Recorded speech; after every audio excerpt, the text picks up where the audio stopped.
Welcome back to Disco Elysium Night 10. Let's do it. Didn't get to play all weekend. I don't remember exactly where we are. I think we just reunited with Kim, that's right. Like, what else did we do? We had a completely Kimless episode last time. Let me start off by checking the quest logs. Man, not too much stuff, huh? Turn back the wheels of time. Oh, that's right. In our dream state, we had committed to being a fascist. Man, 20 superstar cops? I must be making those decisions without me even realizing that I'm doing it. I think it's just who I am as a person. I wish there were more obvious options for Apocalypse Cop. They're too fun. 8 communist, 13 fascist, 11 ultra-liberal, and 4 moralist. 11 good cop, bad cop, fun. 1 honor. Who fucking knows what that is. So yeah, we committed to being a fascist, which means we have to ask local traditionalists if anyone knows how to turn back time. Who knows what that means? But I think the 3 homies we have to talk to are the racist cab driver, the super supremacist Measurehead, and Renee, like the old soldier.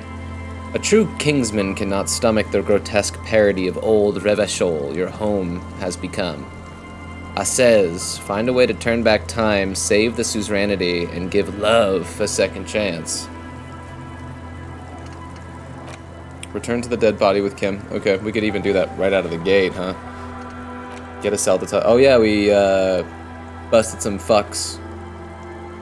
I meant to say punks there, but fucks came out. Fucks works too. We busted some fucking punks who were trying to make drugs. I think speed specifically. We're trying to set up an old church as like a meth lab or some shit, and had us doing some of the grunt work, and then we kind of leaned into them a little bit. It was fun. But now we're just going to set up a music venue instead. Hopefully. We'll see. Yeah, help ravers start a nightclub. The ravers asked you to help turn the church into a dance club, but there are already some people inside. Find out who those people are and what they want. Look into the spookers in the church. We'll probably do that right away too. I think we need to make a visual calculus check for that. I think. How many skill points do we have? 2. Okay. Find all armor pieces. Who knows? Who knows? Looking for Ruby brought you to a mural that you somehow... Yeah, I looked at a mural, and it didn't seem too important to me as a player, but apparently it is profound. So maybe now that we have Kim, we'll double back to that shit. Ooh, we should go talk to Everard as well, since we put that shit in the mail, and we want to talk to him. Maybe we should do that first, because we faked it. One of the old woman, Isobel, was unwilling to sign the document. So we got one of our drunken, insane friends over there to sign on her behalf, and we mailed it last night. So we should have him get us our gun before he finds out we fucking punked him. Punkin' fucked him. And we still gotta do all this shit. Okay, we got plenty of stuff to do, yo. We got plenty of fucking stuff to do. Well, yeah, first things first. I mean, anything, you want to say anything? Yes. Just good to have you have my back, Kim. Alright.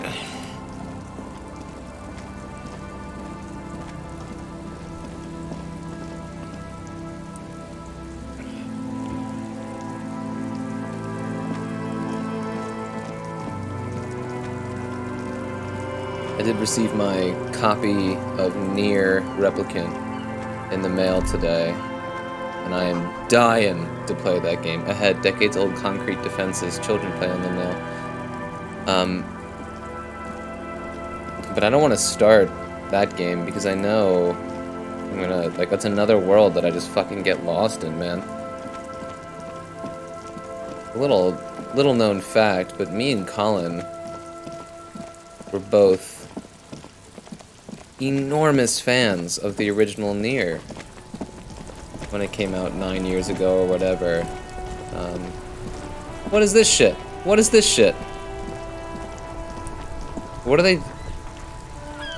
Give a fuck the world? Is that what it says?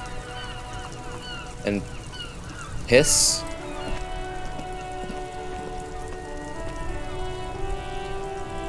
I think it says piss F slur blurred out. We gotta talk to Everard first and then we'll come back and deal with those punks. Yeah, me and Colin we were huge fans of that game back in the day, and then the world popped off with Automata, a game that I didn't like very much, compared to the original at least. So when they said that they were remaking the original, I was head over heels, yo. That world is so cool and cold and lonely. Fucking weird, man. So I'm gonna hop in there as soon as I finish up with this, and I don't know how much more of this we have. I mean, we're obviously seeing it through to the end at this point. But in terms of doing all of the stuff, feels unlikely. I think we'll start focusing on the main tasks at hand, as opposed to trying to buy fucking Kuno's pants and shit. Who cares?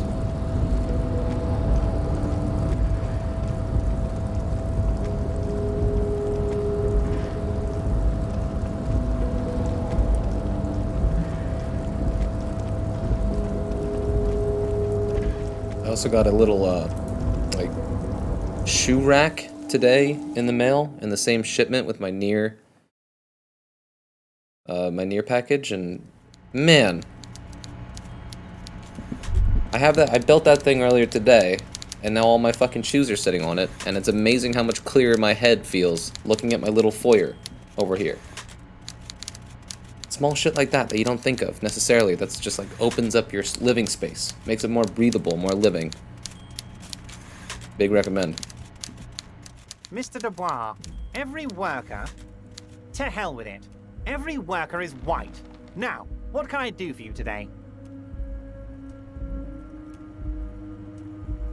You just gonna casually drop that?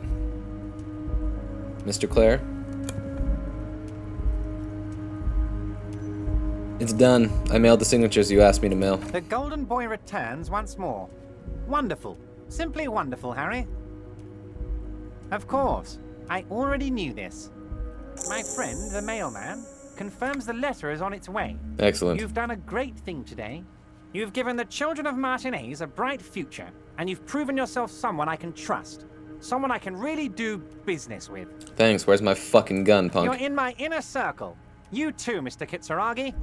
We can talk about anything. The strike, the murder, your lost gun, nothing is off the table. Judging from how happy he is, it looks like you did it. He doesn't appear to suspect trickery.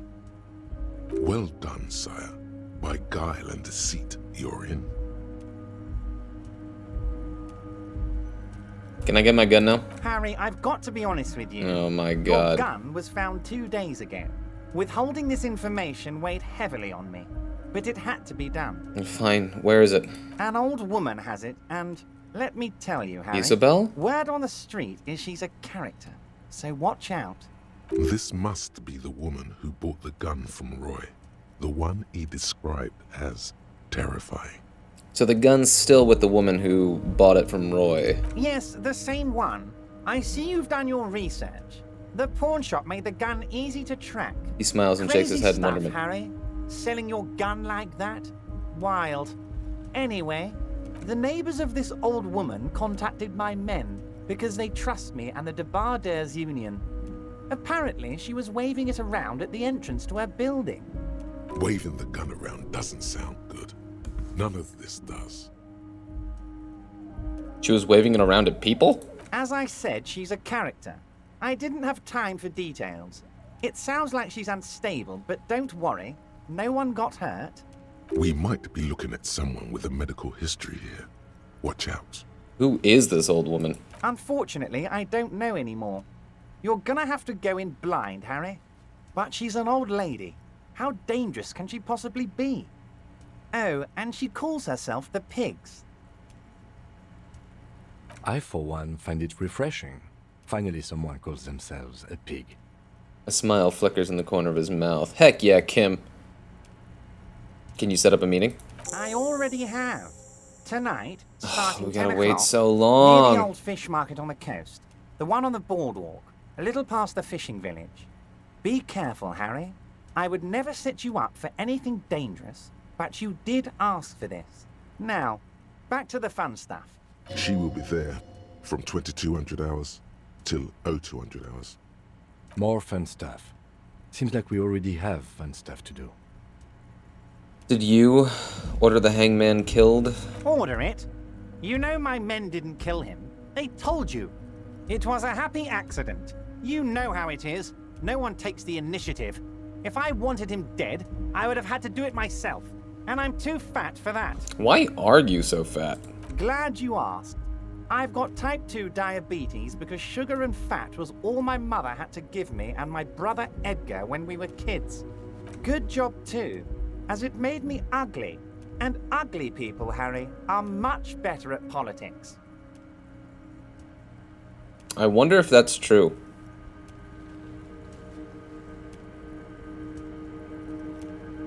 What do you gain from him being dead? Why, a war, of course. And what do you have to gain from a war? Victory, Mr. Kitsuragi. I have victory to gain. We are going to start a war with the Wild Pines group and win before they even realize there is a war. Have you ever heard what 2 giant Serays hornets can do to an entire colony of bees? They destroy it. I have.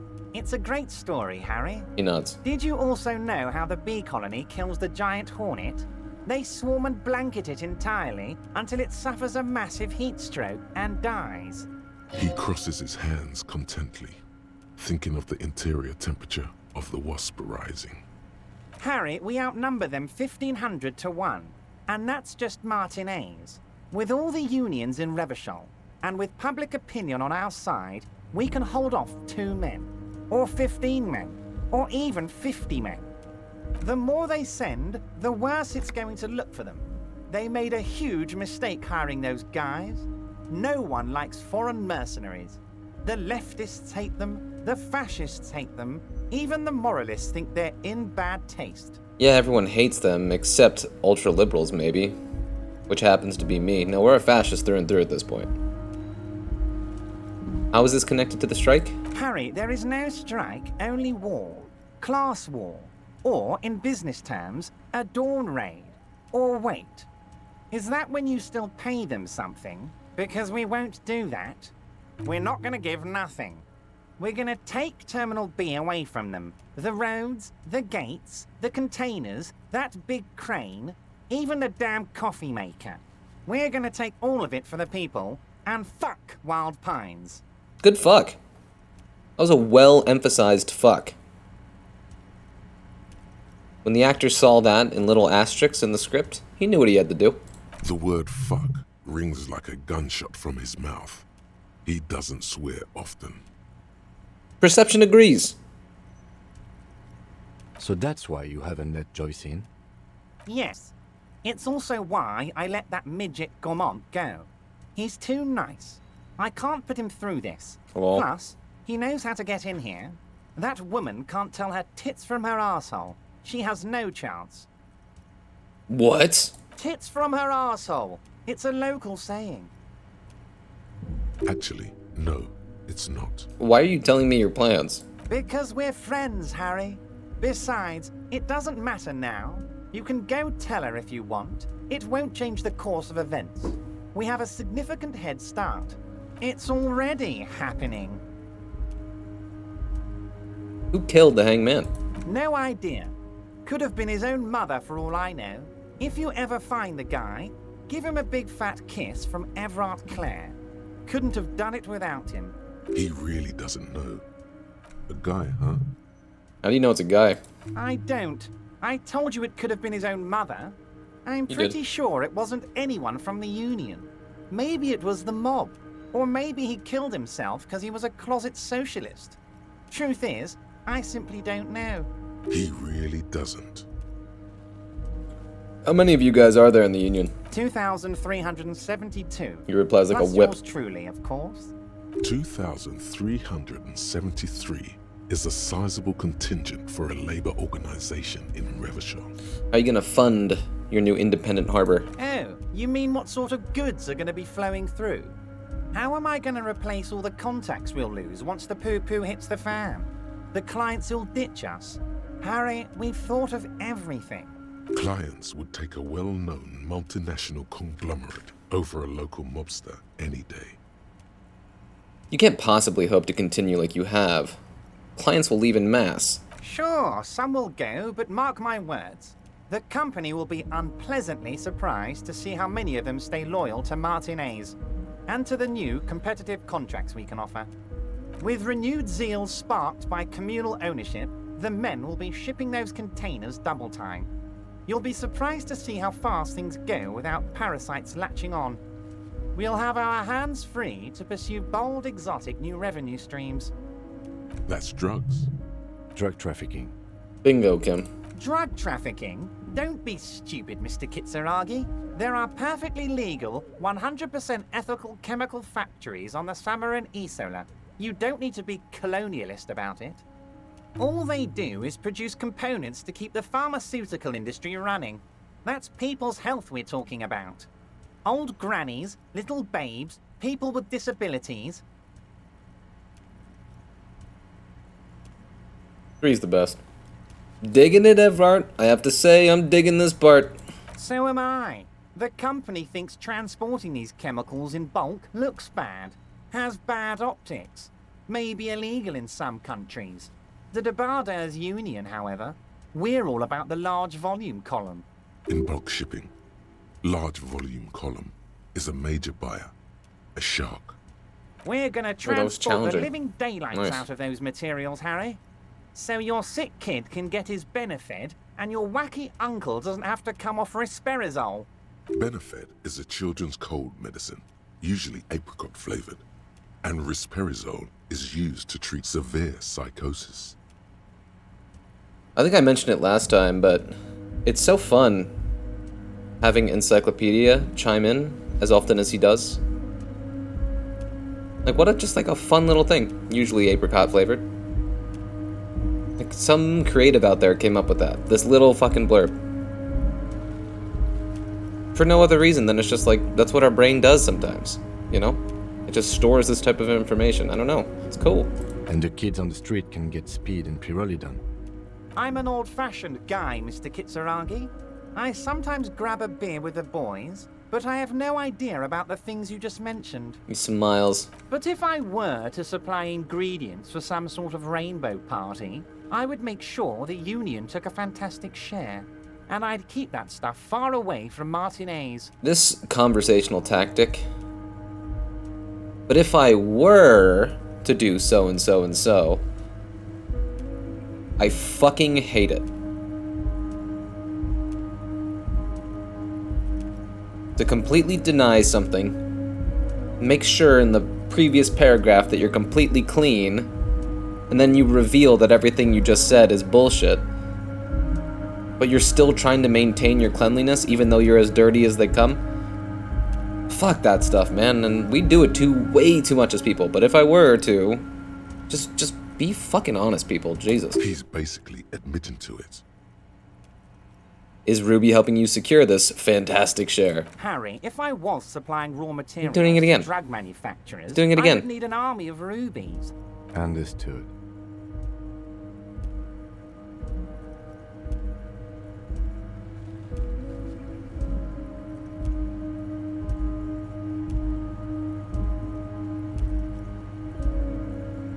Two, I think, is the funniest, but it's also kind of dick-sucky.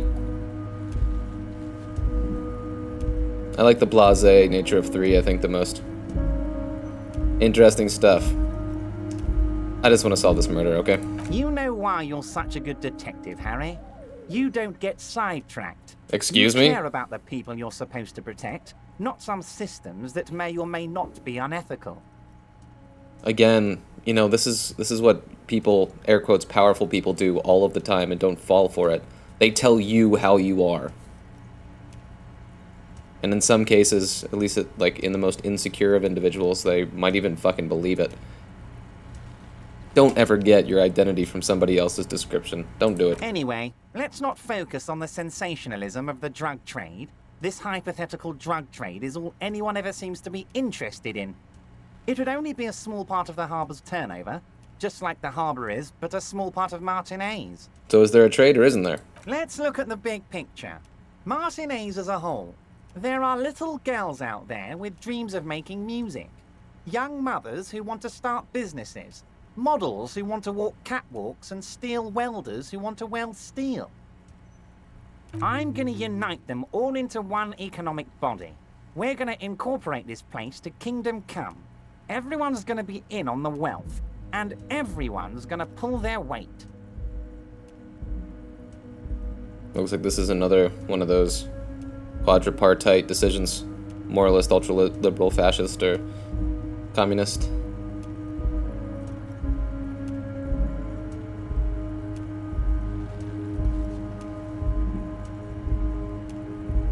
I like 1 because it... I mean, I'm assuming that 3 is actually the fascist take, but there's something about 1 that's both being like, listen, bro, what you're doing isn't like what you think you're doing, and slash, I'm a money guy is a very funny self-possessed take. Well, I mean, if it has the word incorporate in it, then I like it. I'm a money guy. Yes, if you start thinking about it like that, the socialist municipal body sort of is like a corporation, isn't it? It uses corporate law. We're incorporated. I like to think we're using the best parts of all the ideologies here, Harry. Can I ask you about specific union members? We're way past specific union members now. This is the big time. We're talking about the future of Revachol here, Harry. You can bother Leonard with that. He points to He the... loves oh, to yeah. run his mouth on such matters. But I'm in big time mode, Harry. There's something different about him now. He's more vibrant, more alive in his big-time mode. That's it for now, bro. Great, Harry, great. I think we have truly built a bridge between Martinez and Jamrock today. We have united the RCM and the Debarders Union. Suddenly, there's a sadness in his tone. This has been so great. I'm sorry we don't have more fun things to do together, but if you ever feel like bouncing something off me, my door is always open. Everett, I'm gonna leave now, but we might talk again. What? This is not a fishing rod, is it? It's... The fuck are you talking about, bro? Wait, this over here?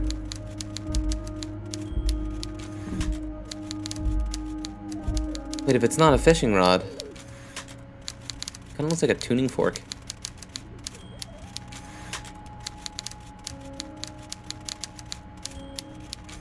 I'm too dumb to get the thought. I don't get it. Okay, we got a skill point from that. Ooh, and we almost leveled up again. We'd like to see that. I have type 2 diabetes, Harry. Confront the pigs and get your gun back. We're getting our gun back tonight, team. It's happening. Gotta look for the pigs.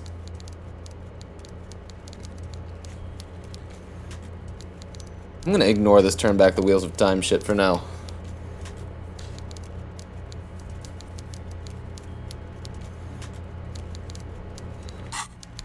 Like I said, let's do some case stuff.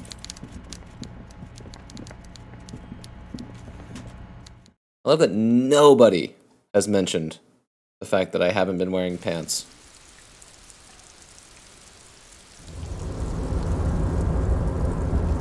People just respect the bulge, man. You gotta flaunt it, dude. Especially if you're a cop.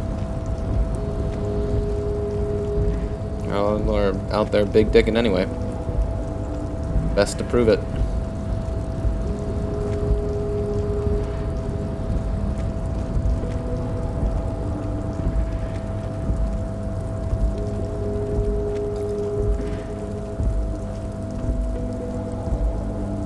Okay, so... Oh, we can fast travel, right? That's something we can do. Right? Am I fucking crazy? Where's the map? How do we do it? How do we do it? How do we do it?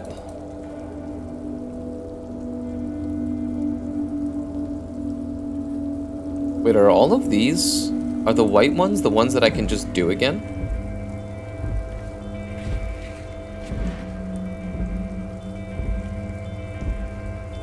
Who's the sleeping dock worker?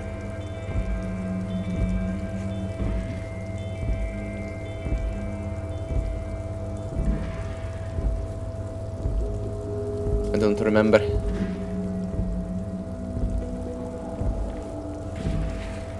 Anyway, how the fuck do I fast travel? I thought I could.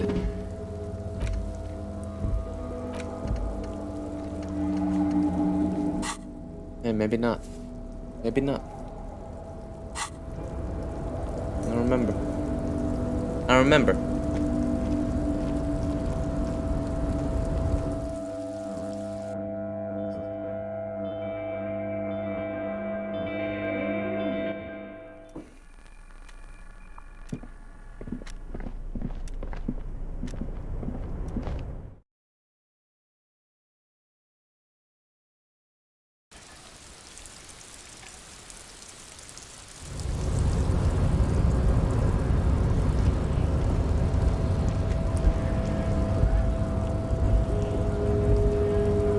Down there, bro.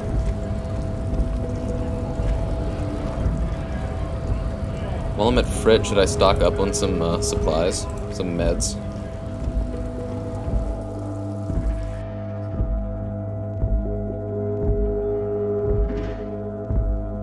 Who knows what the day holds?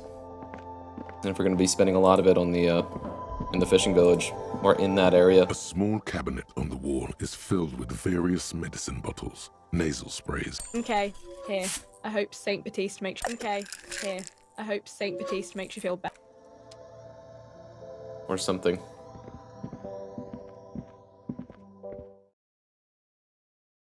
Feeling a little safer.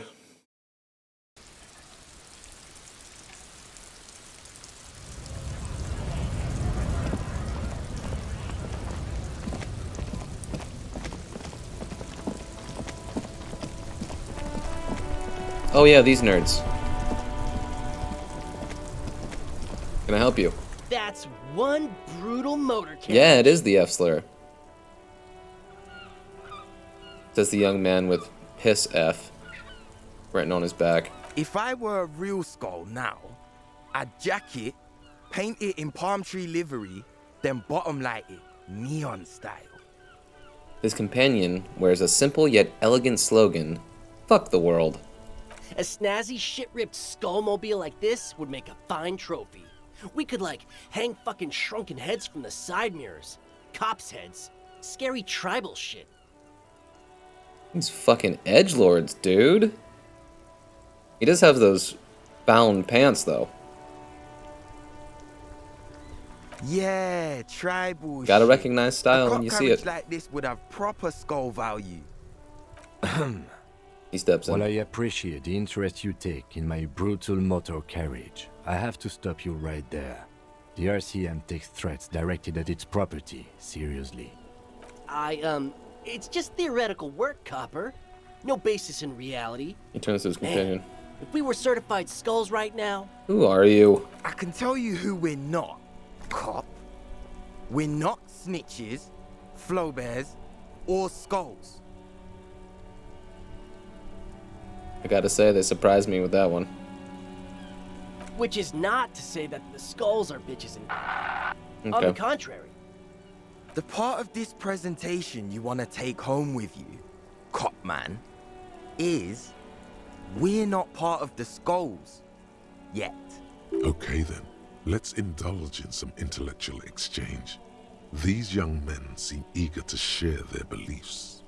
Who are the skulls? You don't know? What kind of cop are you? Hey, don't judge, okay? It's not a question. Don't get into it. Oh, I'm so glad you asked. The question was rhetorical. He replies, raising The his open hand. skulls are the most vicious gang of the Besmertne. Besmatine, or the Besmati, the Immortals, are West River Sholian crime syndicates. The nastiest bunch of psychos ever. Jacking carriages and getting into high-speed chases. Possessing an infinite amount of fuck-all swagger, infamous for their non-verbal modus operandi. Oh my god, he has the cadence. He has the cadence that the voice actor has the cadence that I cannot stand. Da-na-na-na-na-na. And then we gonna send a hebe. And then we send it, and then we come in a henny. I hate it, dude. I hate it. People don't talk like that, but for some reason actors do it all the time. Non-verbal? If a skull spots you, he will pull out his dagger and stab you without saying a word. Sounds pretty hardcore. The lieutenant's voice is as calm as usual, a testament to the violence and death he's witnessed through the sight of his firearm. They usually occupy the burnt-out quarter in Jamrock, or you can find them loitering around their brightly painted bottom-lighted vehicles. I can't wait to become a skull. Bottom lights are wretched aggressive. Why? No, they really aren't. It's porno tuning. Say no to the porno. I have to clip that. I have to clip that. Kim saying say no to the porno. That was a gift given to us. You know anything about the murder that took place here? Murder? A man was hanged in the backyard of the Whirling in Rags. Yeah, sure. We'll gladly tell you everything we know about it. It was a man. Also, he was hanged. Don't fuck around, I'm the law. He was hanged from a tree. Yeah, I mean, duh. These punks don't know anything. Let's just move along. Okay. Hey, stop right there. How does one know anything? Ah, this sounds like... I was going to say, we're going to get to the bottom of our epistemology here. Let's do it. That it begins to question thought itself. However, there is no way these young men could possibly be aware of her work. Okay. I know that you don't know shit. Exactly. How can one know shit? For example, how can one be sure that there truly is a body hanging behind a hostel? What if it's art? Or just a mere specter? That could be the case, yes. A brilliant work of art. The lieutenant raises an eyebrow, but does not comment. Oh, Cindy's a skull? We haven't talked to her in fucking forever. What's with the jackets? What about them? Why does your jacket have Piss Flobert written on it? Well, first off, it's a statement and not necessarily something that characterizes me as a person. God, these even guys though are the losers. Statement has character. And I do like piss. I retract my statement. The word piss epitomizes the struggle taking place in the world. Oh, I thought it was a sex Things thing. being defined as they seem, not as they are.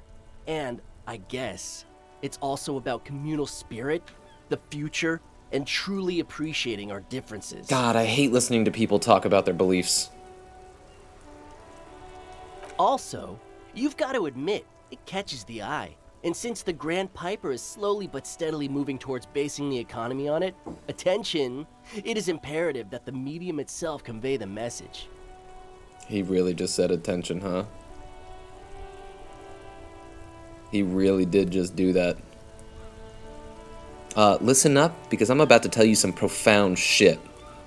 What? What I mean by this is, we are all piss and that the world is inherently meaningless. I wonder if they made the actors say it.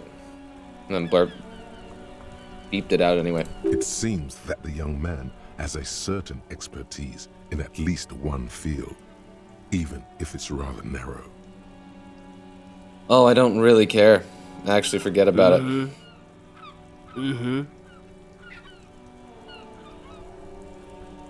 Why would they know what happened to the armor? But, like, what is the point of these characters? We should keep talking to him. Do you happen to know what happened to the victim's armor? Nope. But Cindy does. Don't tell him that. Skulls don't tattle, man. Cindy wouldn't. You mean Cindy the Skull? No. A different Cindy. From out of town. God, he's She dumb. doesn't know shit about armored gloves, that's for sure. Gloves. He did mean Cindy the Skull. Thank you, drama. All right, we have a lead on the gloves. Well, talking with you has definitely been something.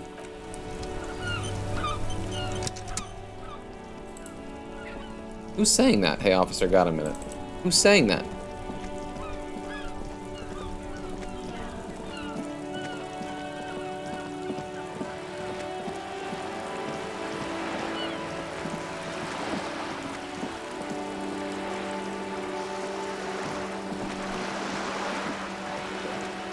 This is where Cindy is, right?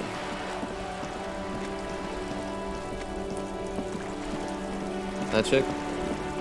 Joyce really is gone from here for now? Okay.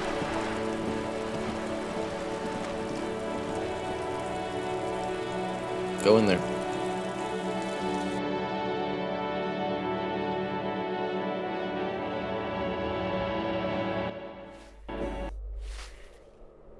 That was a jarring musical cutoff.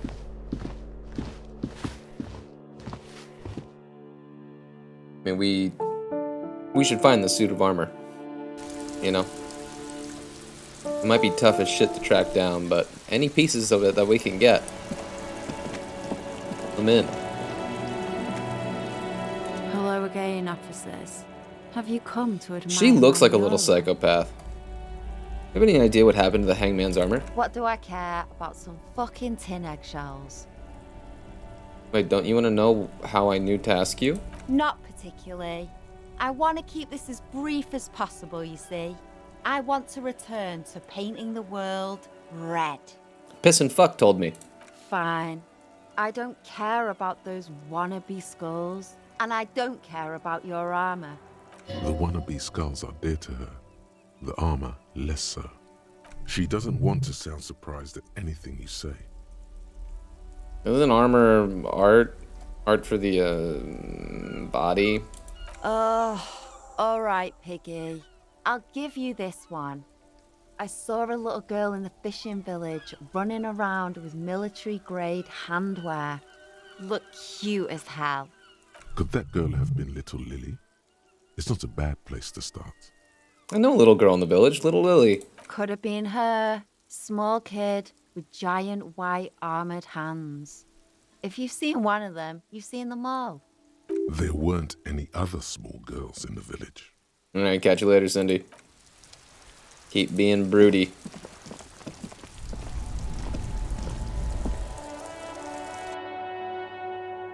Alright, to little Lily.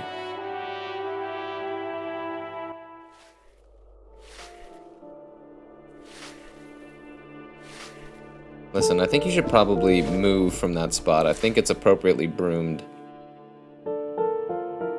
Normally, it's completely reasonable to have your NPCs stand in the same place in the world, except if they're cleaning.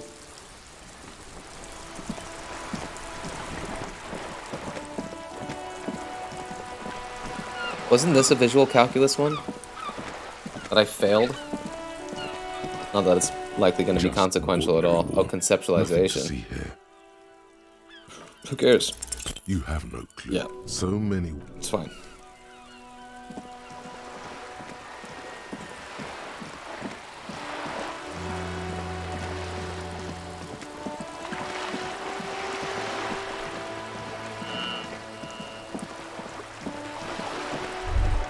What's up, dude? What's up? There. Working class drunk. You know what this means, right? Case solved. Cracked it. All in a good day's work. Wait, what did I crack exactly? What do you mean, what did I crack? Look at how working class that drunk is. It's her husband. The missing husband. Yes, and you found him. Oh, shit. Now go and tell the working class woman. Protect and serve, recruit. Didn't she repeatedly tell you her husband isn't missing? Shut up, Logic. But Okay? he Not right now. is missing. You heard her. The worry in her voice. Give me champagne, I'm going in. There's no need for champagne when there's honor, recruit. That's right. Go and tell the working class woman what you found right now. Doesn't she normally hang out here?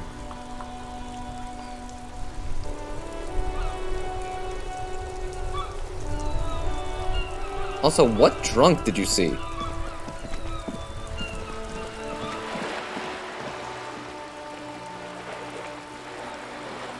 Who do you see? This game's fucking weird sometimes with that shit. Okay, now, yes.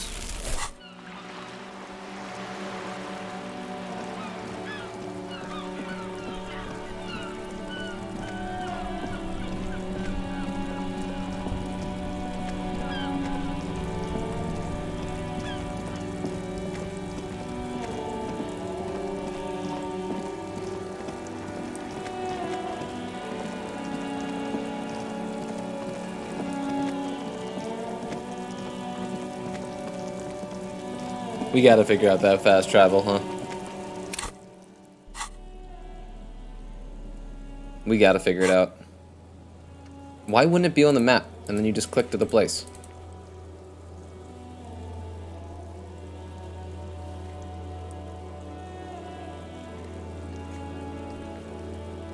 Or am I just tripping? Like, is there no fast travel?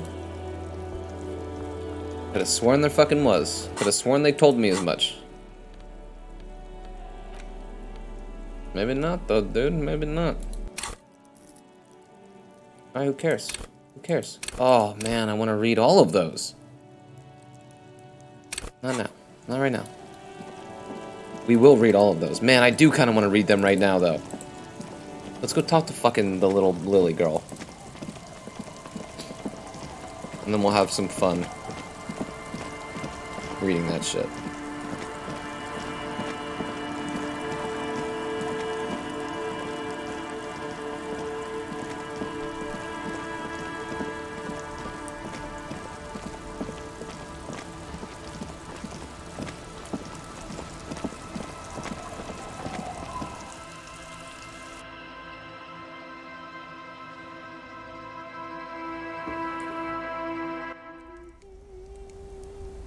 Little one. Hello, mister. Oh. I can even ask the little kids. Look how freaking cute her portrait is. That is so well drawn. That is such a presence. What is in all these jars, do we think? You think she makes kimchi? I heard there was a girl here who has armored gloves. Is that you? Oh, I had gloves. Very big ones. Heavy, too. Where did you get these gloves? Found them when Lemmy and I were playing hide and seek. In an empty house. Where no one lives. I think someone hid them there. She doesn't want you to think she stole them. And where are the gloves now? I hid them. The twins were gonna take them. They're stupid. She lifts her stuffed toy up and looks into its one remaining eye as though searching for confirmation. We're going to need those gloves. It's for important police business. He enunciates the last two words carefully. Oh. She doesn't seem to understand, but the lieutenant's tone has conveyed to her the important part. They're in my sandcastle. Behind our house. Under the sand. You can break the castle. It's not very good. Oh, I bet it fucking rules, yo. I'll be the judge of that. You know anyone named Ruby? Ruby. Ruby. Suddenly the girl gets all serious and leans in as if she's about to tell you a secret. My mom tells me I'm a big girl. But she doesn't know that I can't say Earl. Or like, sometimes I can. But then, Uller.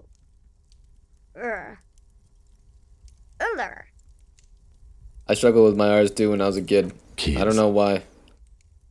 Lieutenant shakes his head. That sounded kind of condemning, actually, Kim. Like he's actually like, you fucking idiot. Can't even use your tongue right, you dumb bitch. Are you Lillian's daughter? Yes, I am. Little Lily. She gazes at you with her You big know my eyes. Mom? Yeah, we met early. Not really, but I'd like to. Uh-huh. Mom is great. You know what's great about my mom? Everything? Yeah. Yo, that inward breathing on the yes, though? Yes! Bye. I dig the kid. I dig the kid. Can't believe they made her hum that shit. That's so cool. That's so cool. Alright. Let's evaluate the quality of this sandcastle.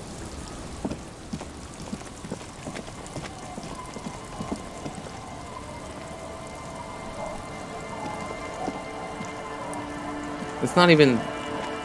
Kim! Oh my god. You just walked right through it. That was the least aware thing I've ever seen you do, Kim. That was insanity.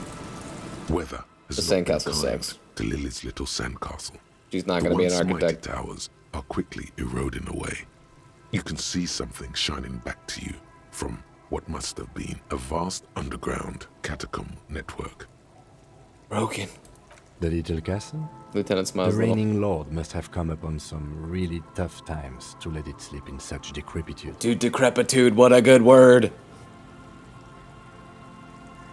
Reach in the catacombs and pull out the shiny object. The walls and floors give We're way putting to those the bitches giant's on. greed, collapse and present you with a pair of ceramic gauntlets. Congratulations. That's the gauntlets down then. We're doing good on the armor collection front. What do you mean? We only have 2 points. Or 2 parts. 2 points of interest. +2 interfacing. Dude, I'm fucking OP, man. Clenching and unclenching your fist has never been so fun. The tiny ceramic plates make a lovely clicking sound when your fingers move. The gloves are a bit sandy, but the grip is phenomenal. Heck yeah, dude. Strength in digits. Alright, I am now inclined to read the info about all of these things. Sorry, skip ahead if you don't give a shit, but... yeah, we're doing it. Sorry, we're doing it. Logic. Cool for analysis. Pure rationalists. Obviously, logicians. Logic urges you to analyze the living daylights out of the case and enables you to piece evidence together, detect inconsistencies in statements, and impress everyone with your astonishing conclusions. It's the bread and butter of many a detective. At high levels, logic will be able to solve even the most complicated puzzle. You will be very proud and thus susceptible to intellectual flattery, for those blinded by their own brilliance often miss important clues. With low levels of logic, you're going to have a hard time solving even the simplest puzzle. Even if you find the pieces, good luck putting them together. Encyclopedia. Cool for thinkers, historians, trivia freaks. Encyclopedia makes you a know-it-all, turning your mind into a database of facts, and enables you to draw on these facts innately, offering a wealth of background knowledge to all things related and unrelated to your case. Who knows when the history of cigarette brands will provide the breakthrough you need to arrest a murderer, or when knowledge of pre-revolutionary guns might save a life. At high levels, Encyclopedia shares this wealth of knowledge to an almost overwhelming degree. While it may give you crucial breakthroughs, it more often will clutter your mind with useless tidbits. With low levels of Encyclopedia, though, you'll be forced to work with only the clues in front of you. Without any background knowledge, copying is going to be tough stuff. This is so cool. I should have read this fucking 30 hours ago. Rhetoric. Cool for ideologues, conversationalists, would-be politicians. Rhetoric urges you to debate, make intellectual discourse, nitpick, and win. It enables you to break down arguments and hear what people are really saying. You'll spot fallacies as soon as they're used. What exactly did the waiter leave out of their testimony? What was the dancer trying to divert you from? Was that double entendre intended, or did you just get an accidental lead? At high levels, rhetoric will make you an impressive political beast, one whose beliefs are impenetrable, which is to say, one whose mind will not change. One who will calcify. With low rhetoric, though, you'll have a hard time of shooting down any argument. Nailing people to their testimonies will be nigh impossible. Drama. This is our shit. 9 drama right now, team. Easily our highest, right? Ooh, interfacing is pretty close.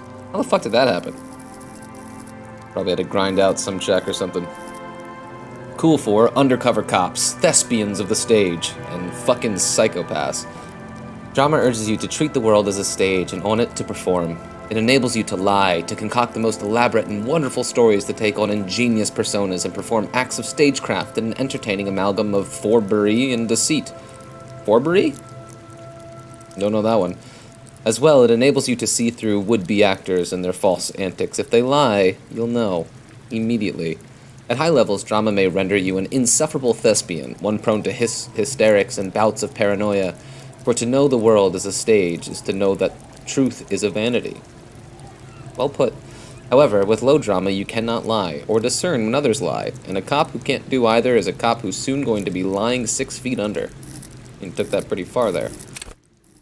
Conceptualization. Cool 4. Creatives, psychedelic fanciers, critics. Psychedelic fanciers, it's funny. Conceptualization has a special role it wants you to play in the world. In this world. Not the role of a cop, but of art cop. It enables you to make fresh associations, to delve into world concepts from Jane Carp's postmodernist carpery to Revichel's arabesque architectural style Derrida, and even the concept of hardcore, and then, importantly, to add your own contribution to these works. At high levels, conceptualization makes you go big, perhaps too big. It is ostentatious, demanding grand displays. Why live life when you can throw yourself into a live volcano? At low levels, however, you will be unable to see the world in the creative light. You'll be unable to contribute to conversations in an art gallery. Only boring people will invite you to their dust parties. Visual calculus, something we fucking suck at, but have plenty of available slots. Cool 4. Forensic scientists, tactical fighters, math-minded people. Visual calculus verses you not only in the laws of the state, but the laws of nature. It enables you to create virtual crime scene models in your mind's eye. You'll see how a bullet shattered the glass, and from that trace its trajectory with mathematical precision. You'll also count so many footprints, and at a glance discern shoe size and design, as well as the height, weight, and gender of the one who wore them. At high levels, visual calculus makes the world reveal its secrets to you, but you may be so absorbed by your mind diorama, you don't notice as crooks steal your pants. However, at low levels, your mind's eye will be blind. Reconstructing crime scenes will be difficult without outside help. Well, that was fun as shit.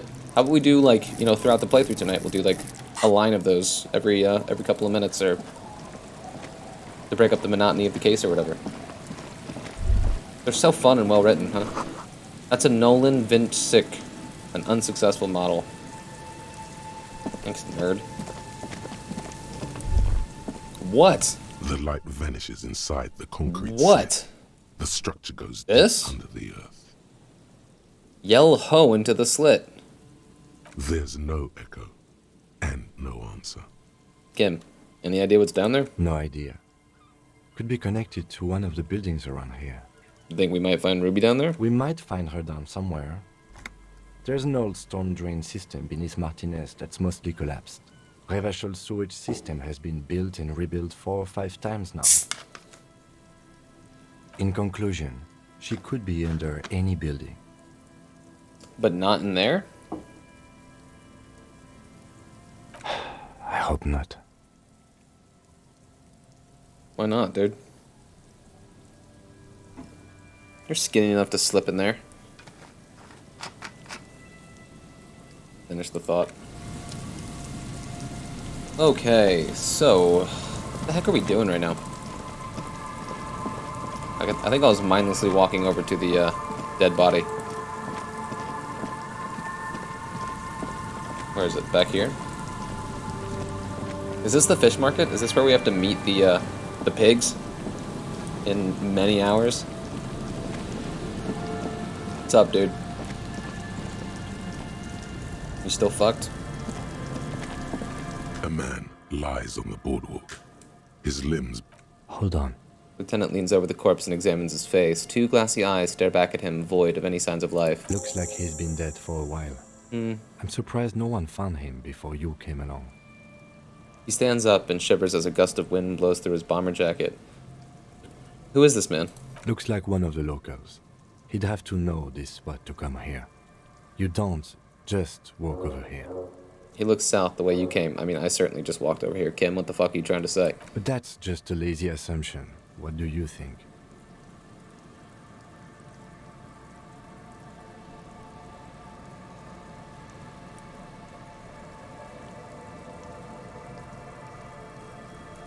One is too dismissive. I think labeling him as an alcoholic is a bit premature. We don't know anything yet, but like nobody mentioned him being an alcoholic yet. We do know that he was married. Lieutenant points at the ring on the man's left hand, the flesh around it swollen and gray. But you're right. Let's not run ahead. For now, all we know is that he's an unidentified middle-aged man found dead on the Martinez boardwalk. What do you think happened here? Death by misadventure. He slipped and fell through the boardwalk. A truly unfortunate accident. If it wouldn't have been for that bench, he'd be alive. Could it be related to the lynching? Ruby? No, I don't see anything that points in that direction. For now, let's treat this case as a simple, albeit sad, accident, unrelated to the murder. Agreed. If this somehow converges later, why not? But keep it simple for now. You think he was drunk? Oh yes. What about alcohol poisoning and liver failure? Some symptoms of acute alcohol poisoning could have definitely played a role here. Severe confusion, respiratory depression, unpredictable behavior. But I think that death arrived through head trauma, not liver failure. What about the kebab? What about it? The deceased ate some kebab. It's shrugs. probably from a nearby place, maybe in the box. Sometimes a kebab is just a kebab. I'll buy you a kebab. Someone should be held responsible for this broken boardwalk. It's dangerous. They'll seal this place off after the news reaches the coalition officials. I doubt that they have enough resources to actually repair the boardwalk. Not that sealing it off would keep anyone away. All it does is keep the city council's hands clean. He smiles sourly. Right. It does seem to be a pretty straightforward misadventure, although there's still a question of identifying the body. What should we do with him? From where I stand, I can see two options. We either take the case and follow the leads to identify the body on our own, or we report back to the station and leave this for our colleagues to handle. Hold on, what about a field autopsy? A field autopsy isn't necessary if the cause of death doesn't appear to be criminal, and this looks like a simple accident to me. I'd say we should just write down head trauma and leave it at that. Let's keep this detour as short as possible. The sooner we get back to finding Ruby, the better. Oh, I mean, us, taking our time with the first body led to us finding a bullet in his fucking brain. Yeah, but isn't that kind of sloppy? Maybe, but we don't really have much time or resources to spare. You're being practical. I get We'll it. take care of the rest. Oh, man. God, I want to take the case, but what did I say about too many distractions?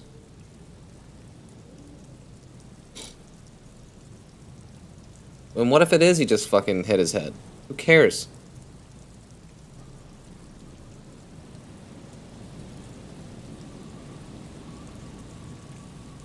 Ah, fuck it, fine. Alright, we've already examined the library card. Let's call the Jamrock Library from my kinema. See if we can learn anything about this Billy Méjean. And while we're there, we should also call the station. Let them know that we are taking the case. God damn it, dude. Why can't I just leave things be in games?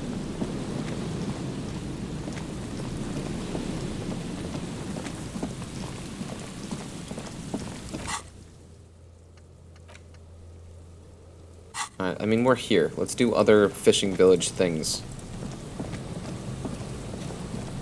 Maybe take a look at this mural again. Whoa! Hello there. And Mikhail noticed the windows, especially with how there are no windows on the south side. This was to deal with. A blond man stands next to his son, pointing to the weather-worn ruins. He sees you approaching and smiles. You officers, come to investigate the historic subtext of West Martinez? I'm Tran Heilostam. You must be Kim Kitsuragi, right? I was just telling my son about this building. Not a lot of people realize the historic significance here. Very rich in hypertext. How do you know Kim? First of all. Second of all, I don't much have a take on you. You seem, at least, good-natured outwardly. Nice to meet you. Hold on, hypertext? Yes, hypertext. Young Carp and the collection of cultural hyperlinks. Wait, what was that about the windows before? Oh yes, so Mikhail. They had to deal with monitor glare, especially in the summer. They still had vector monitors back then. That was 49 years ago. So they didn't have windows on the south wall. You and Kim know each other? No, I can't say that we've met before, but I've heard of Kim, of course. Mikhail, say hi to the officers. He rests his hand on the boy's shoulder. The child stays hidden behind the hem of his father's coat, clutching to his Verm-themed coloring book. Mikhail's a little tired today. We spent all night trying to run Orbis on his radio computer. Have you heard of it? It's a programming language used in Grad. Quite tricky, but he wanted to play this Grad-made adventure program. We've been getting really into Verms lately. The man speaks in the artificial cadence of a professor, or someone who's been on too many radio shows. Excuse me. But I assume you're not here for giant worms when there are so many real things to see. Just as I was telling Mikhail before, this is where the Coalition landed in '08. We could be standing on what is the most interesting landmark in Revachol West. He points to the building again. Wow, get a load of this guy. He really enjoys his trivia. The Orbis programming language was named after its inventor, Victor Orbis, a cybernetician from Grad. They run Vox in the Occidental countries. I'm looking for a suspect. Have you seen anyone suspicious around? No, I'm afraid I can't help you with this one, officer. It's just a regular day off for me and Mikhail here. That's his son's head. So you haven't seen anyone around? No, I'm sorry. As I said, this is just a day off. We just arrived anyway. There's something friendly and familiar in how he says that. A day off. He's telling the truth. He hasn't seen anyone. So fascinating about an empty old building. Aha! But it's not just any empty old building. He raises his hand to his eyes to shield himself from the freezing snow. All four of you turn to admire the mural before you. What not a lot of people know is this used to be the R&D department of Felt Electrical. And Felt, which now sells ink cartridges mostly, was once a top dog in the turn-of-the-century cybernetics boom. Look at the building looming over you. It looks old and weathered, with seagulls picking apart its stone and metal carcass. Bushy undergrowth has taken hold of the collapsed rooftop. Some kind of bird has set up a nest on a broken windowsill. I don't think I've ever heard of this Feld Electrical. That's not surprising. Only a vestigial ink cartridge and ferrotape manufacturer remains. He adjusts his suit jacket. They started out as a midway electronics outfit in Königstein 2 centuries ago. After an aggressive move to Revachol, Feld became a global player in the emerging personal electronics market of the pre-revolutionary era. Still, Tricentennial was beating them in business machines. But Feld had an ace up their sleeve. Or should I say, they were developing an ace up their sleeve. He grins. I'm mixing my metaphors here. What was that? Ace? It was here in Martinez, possibly in this very building, that they developed prototypes for a tape computer. A tape computer? Mm-hmm. An elegant folding mechanism of rollers and ferrotape ribbons, portable enough to be a take-it-home solution. Revolutionizing business machines, possibly even bring them to the average consumer, which is a feat of engineering even today's giants, Rehm, ICN and ZAM, haven't achieved yet. He grins, admiring the sentence he just produced. He assumes something like a combat stance, facing the wind. What happened? Indeed. What? The revolution! Whoa! A dumb little hat you got on there, friend. Boy wipes his nose on his sleeve. Unfortunately, their moonshot project never made it to the market. Feld's move to Revachol backfired. The revolutionary government liquefied their assets and expropriated those very advanced prototypes. Possibly from this very building, or one of the adjacent ruins. He pauses, pointing to the other building, then continues. All of this was built by Feld, even the boardwalk. Wild Pines built Martinez proper as a resort for their middle management. Feld built this side of town for R&D. You're saying that Feld Electrical built this boardwalk? Yes, they even built a pleasure wheel, but that got destroyed in the war. A pleasure wheel? The lieutenant looks wistfully at the horizon as if picturing gondolas rising to the sky. Perhaps reminded of a childhood memory. It's clear he would prefer there were a big wheel, lighting up the coast. Yes, to lure in their star engineers. This part of Martinez was nothing but reeds before Feld arrived. They had to make the prospect of living here attractive. It was supposed to become a global center for innovation in cybernetics. But history had other plans. What happened to the engineers? The company people? Oh, I'm afraid it didn't end well for the boys. He smiles But again. this story is a bit too dark for little Mikhail here. Now, if you were to ask about Tape computers? He means that the boys got shot by the communists. The boys were bourgeois.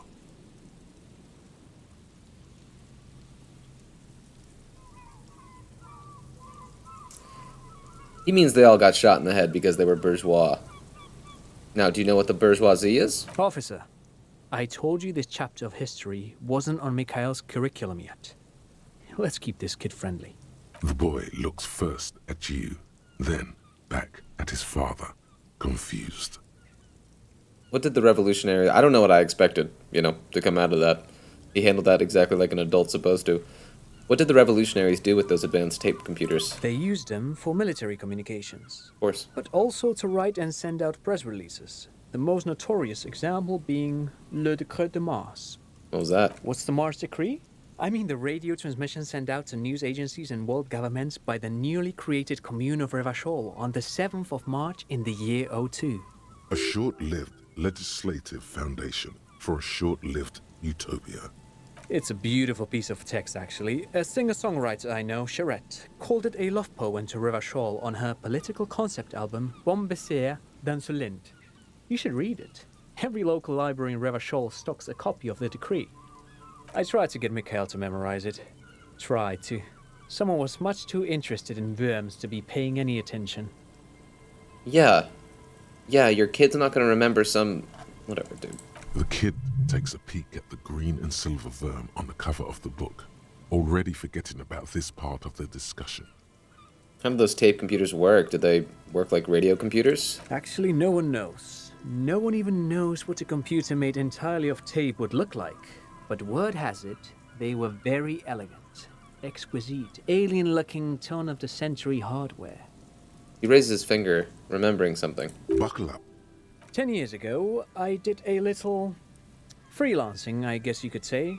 I was a special consultant for an exhibition at the Wompty Dumpty Dum Center in Vredefort. Wompty Dumpty Dum? It raised the same questions, and we had lengthy discussions with Paul Ockerman, who was head curator at the time. This was before the twins Keith and Guy Hughes joined the team. Trying to... Wait, did he just say Wompty Dumpty Dum Center? My thoughts exactly. He did it. He said Wompty Dumpty Dum Center, like it's the most natural thing in the world. I got caught up on it too. Okay? What the hell is a Wompty Dumpty Dum Center? And who the hell are Keith and Guy Yost? Okay, the Wompty Dumpty Dum Center, Paul Ockerman, Keith and Guy Jost. What are you talking about? The Wompty Dumpty Dum Center for Contemporary Arts.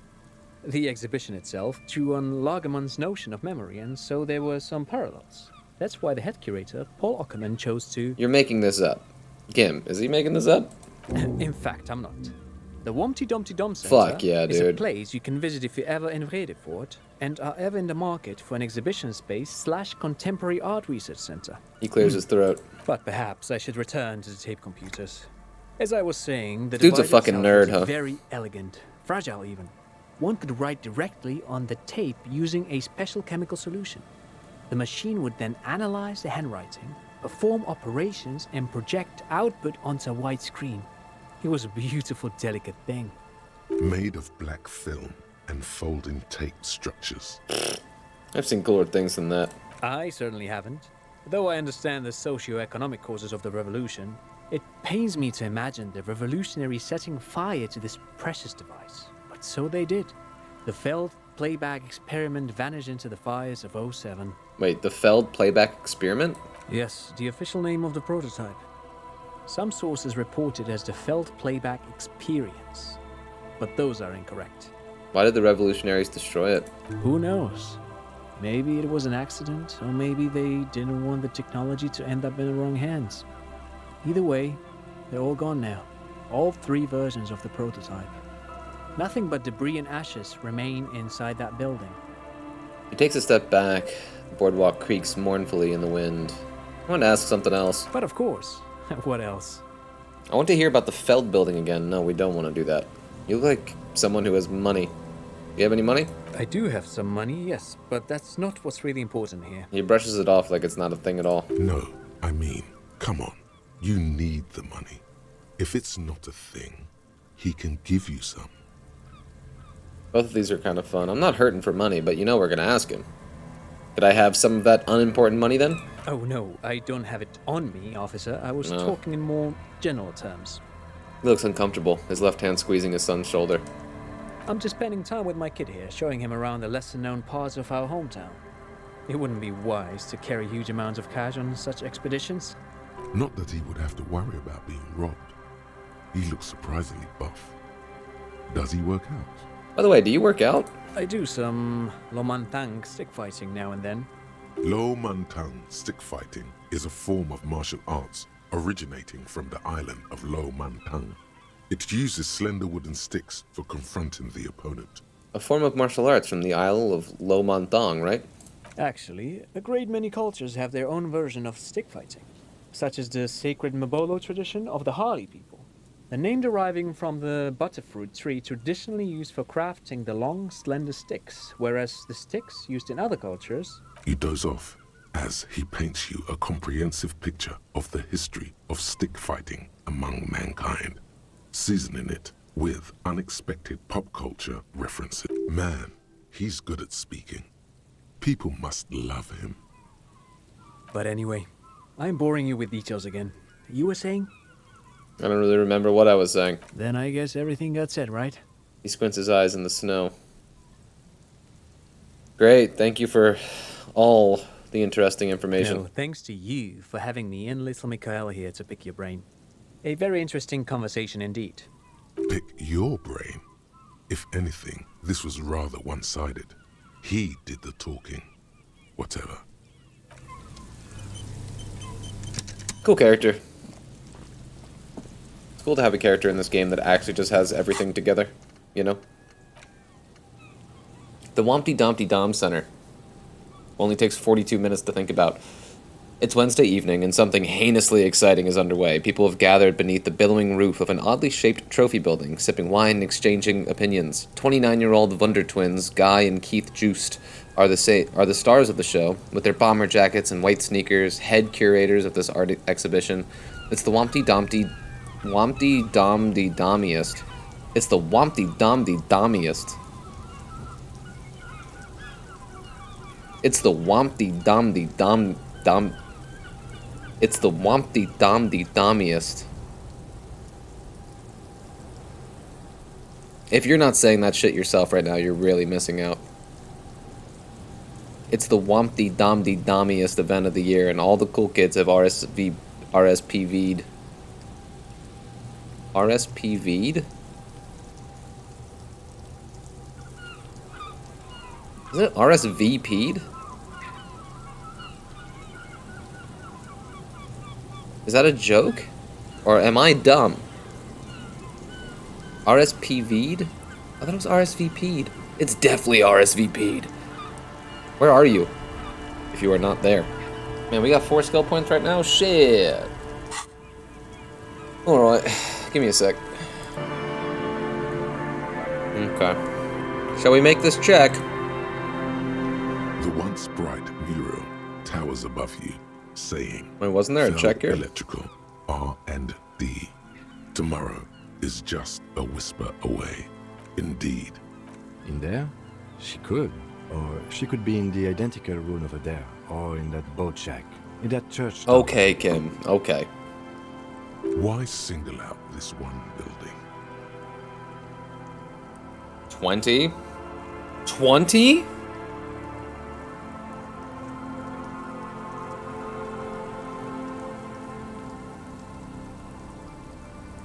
And we suck at shivers. What the fuck?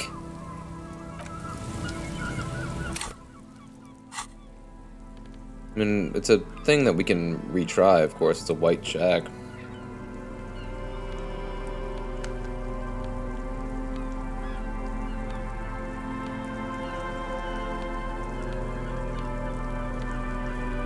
Oh, we got no shivers clothes? What is this shit? It'll be really rough if we're wearing our shivers clothes.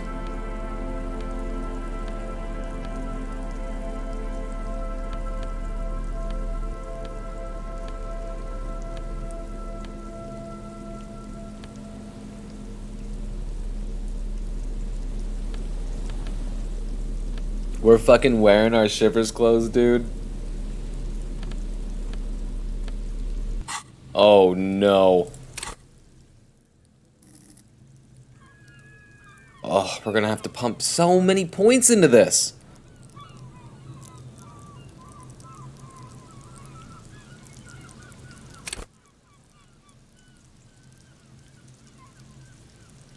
Okay, I mean, we'll make the roll. Mural towers suddenly. Sure. All is quiet. There is no cold hand brushing against your forehead. No rustle in the reeds. The wind has died down or gone behind a corner.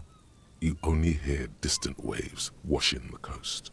The ruin in front of you is silent as a tomb. What was I even attempting to do here? Trying to talk to the wind, the city. Whatever you thought would happen did not. And now you're just standing there in the pale of the morning with your hands fallen to your side. Is trying to talk to the city something you've done before? Is it in your secret repertoire? A trick for when you're out of ideas? She could be anywhere. How do we find her? How do we? I was really hoping she'd be in the village. Okay. She's probably north of the village, and this place is a peninsula. We've already talked to the cryptozoologists. Well, I did. Working with them might give us a good excuse to run around, give us some structure. And then there's the church. If I were a murder suspect, I would not hide in the most prominent building here. But who knows? Maybe she's reckless. Or spiritual. She could be looking for refuge. Anyway, we do it the old-fashioned way, sector by sector. Go over the whole peninsula, ask the locals, enter the places where we can enter first, like we did in the village. And if that fails? If we don't find her? Then, if we're desperate, we can look where we can't enter. Bunkers, storm drainage, this place. I'm sure it won't come to that. He looks behind him, the dark red box crumbling across the chasm. Walk the coast, the old boardwalk, the reeds. You can always come back here and talk to the wind again. Look where it already got you. They're really building this shit An up. adventure awaits. An adventure on the windswept urban coast. Feels pretty important. And it is obviously actually, like, completely woven into the look for Ruby quest. Return to the felled mural and consult the wind if you don't know what to do. Otherwise, keep searching the coast, okay?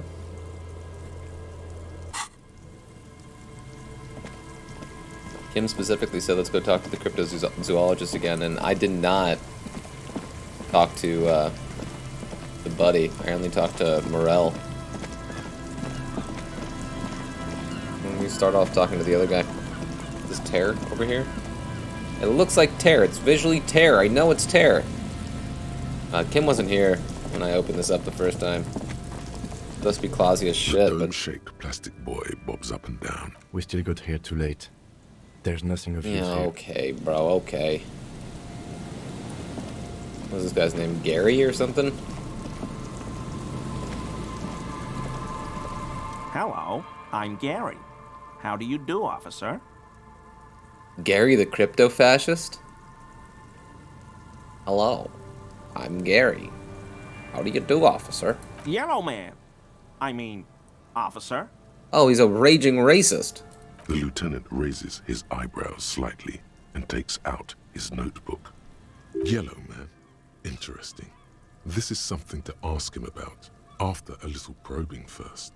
I'm just waiting for my friend Morel to finish up with his insect traps so we can return to civilization. Not a lover of the great outdoors. I like nature, just not this bloody coast. It's mostly drunks and degenerates that come here.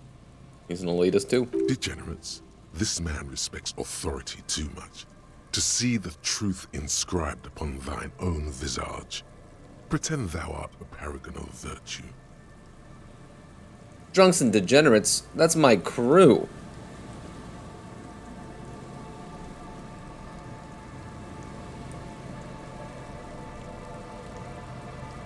Yeah, definitely. Dark times will do that to good men. He nods gravely, then shifts his gaze to the pile of soggy logs.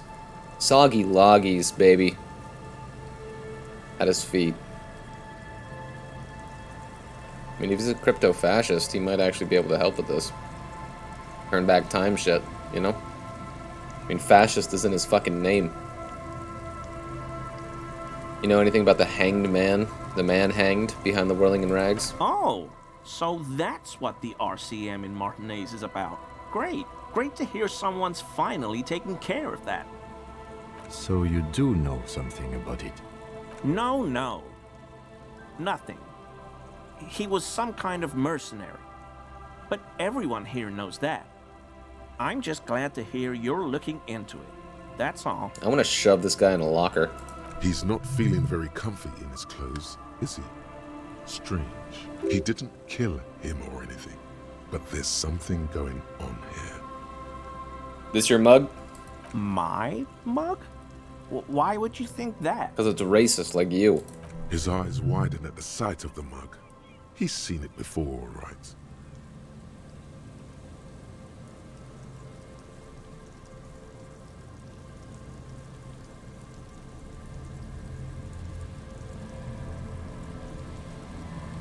Man, is this the guy that we let Everard in on? It seemed as if you were calling to it longingly when you cried, "Yellow Man!" Oh, no, that's not... Why would I be calling to a broken mug? Just admit it, man. You put the mug in the trash container behind the whirling. Maybe. Okay. Yes, I did. I know I shouldn't have, and I am very sorry, officer. You're not going to fine me, are you? I am. For 100 real. Okay, I deserve that. And I won't do it again. You have my word. I don't know what got into me. Stuffing my garbage in another man's property, it's...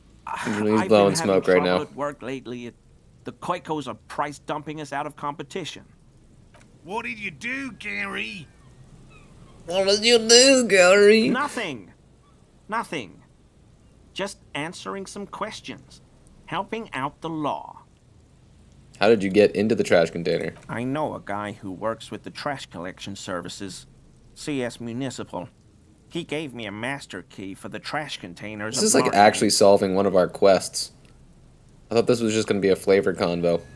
Why would you need to get into everyone's trash? So I can use the Whirling's trash compactor to store my own stuff. Garbage disposal is expensive as hell. The damn Bohemians run it like a mob. I'm sorry, okay?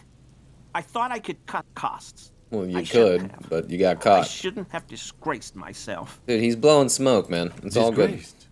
No need for the histrionic, sir. It was, after all, just a trash Kim container. always just bringing people back down to earth. He studies his reaction. Gary doesn't answer. Gary, did you put the clothes of a murder victim, the man who was hanged behind the whirling in rags, into that trash container? Officer, please. Let me explain. It's not like that. Do. I was only cleaning up. I live right across the yard from where he So that was hanged, Gary's and fucking I saw house. him stripped naked. All the clothes lying around in the yard, smelling. People are animals, you know? Yes, what happened? Then I came out to clean up the rags because no one else would. I put them into the Whirling's trash, along with a broken mug, admittedly. He changes his mind mid-sentence. Okay. I was coming to throw the mug away, and, well, I threw the mug there and the clothes too. Right. It was just civic duty. Lieutenant remarks drawly. Exactly. That's exactly what it was. Civic duty. Drolly? Or drawly? You take out that DR and put a J there, it's jolly.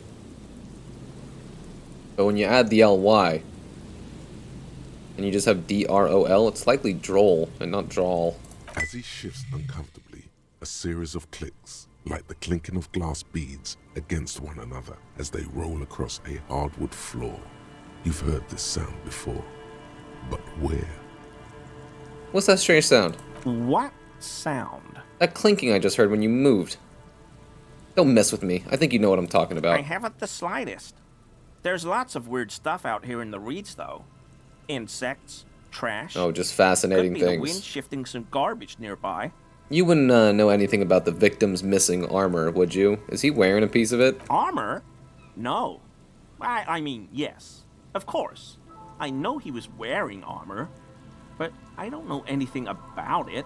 An infant could see he's not telling the truth, but he's too scared to admit more wrongdoing. There's something going on here. You should observe him more closely after this topic is concluded. Alright, let's move on. For now. I hope I could help your investigation, in my small way. He's visibly relieved it's over. Does this mean you were in his apartment? Nice, we can probably make that. His colonial mug collection. Perhaps it would be interesting to tell him. It might be interesting to tell him. In fact, I am certainly telling him. That sounds very fun. Are you a cryptozoologist too? No. I help Morel with research sometimes, and I've learned some things along the way. But I don't usually go in for picnics like this on my own. There probably is a follow-up to this, but you can't think of any. Doesn't matter. Waste of time anyway. Gotta keep moving. You were surprised to see my colleague, Lieutenant Kitsuragi. Not many Sealites here, or anywhere, other than Seol. I meant no offense, truly. Do you remember how, when we met Measurehead and I said the next racist will be a really good one? Yes. Well, this is that racist. Yes, our lucky racist.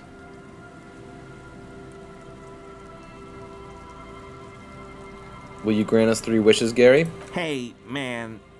All I meant was there are not many Sealites around here. I'm just stating a fact. Oh yeah, he's definitely one of us. Smart one too. One of Tactical. He might very well know how to turn back time. Ask him. Do you have a problem with Sealites? No problem at all. He flashes an impenetrable smile at the lieutenant. Sounds like some conspiracy topic. You might be able to discuss it with him when the lieutenant isn't here, if you can remember it. Return without the lieutenant. For this, your balance organ thinks it's a waste of time. My balance organ?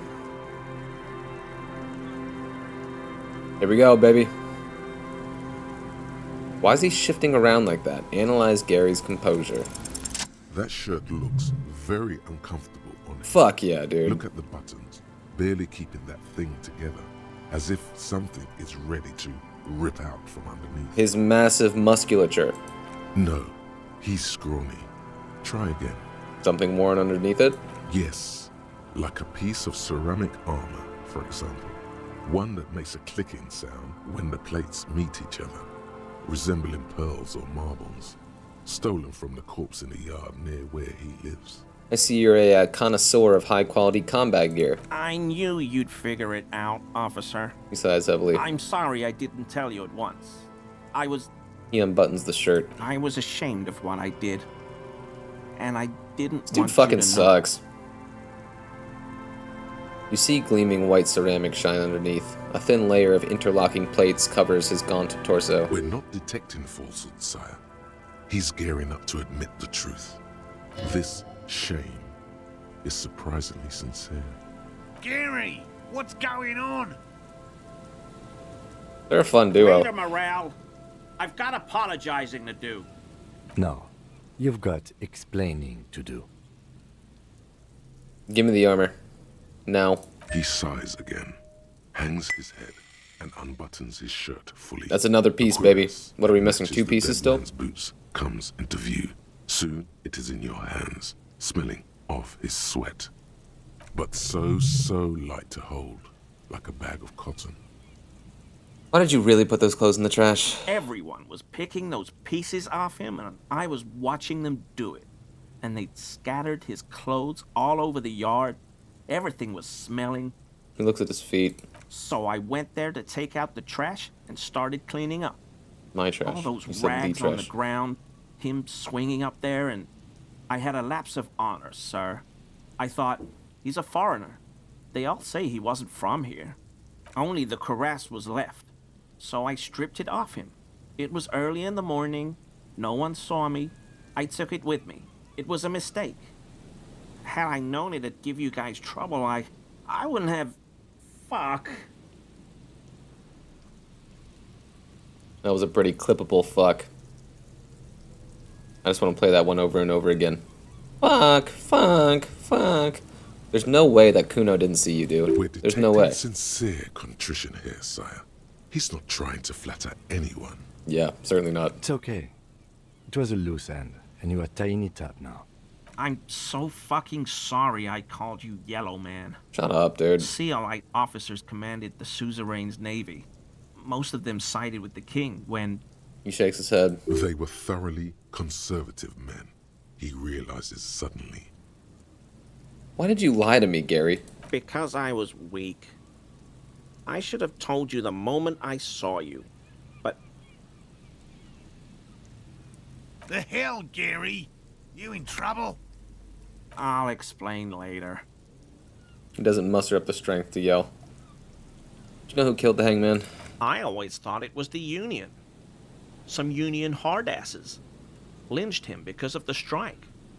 But almost everyone in town knows that. I wish I could tell you more. He shakes his head. This is all he knows. Are we done here, Gary? Yes, absolutely. I will never do anything like this again. New skill point, dude. We're rolling in skill points, baby.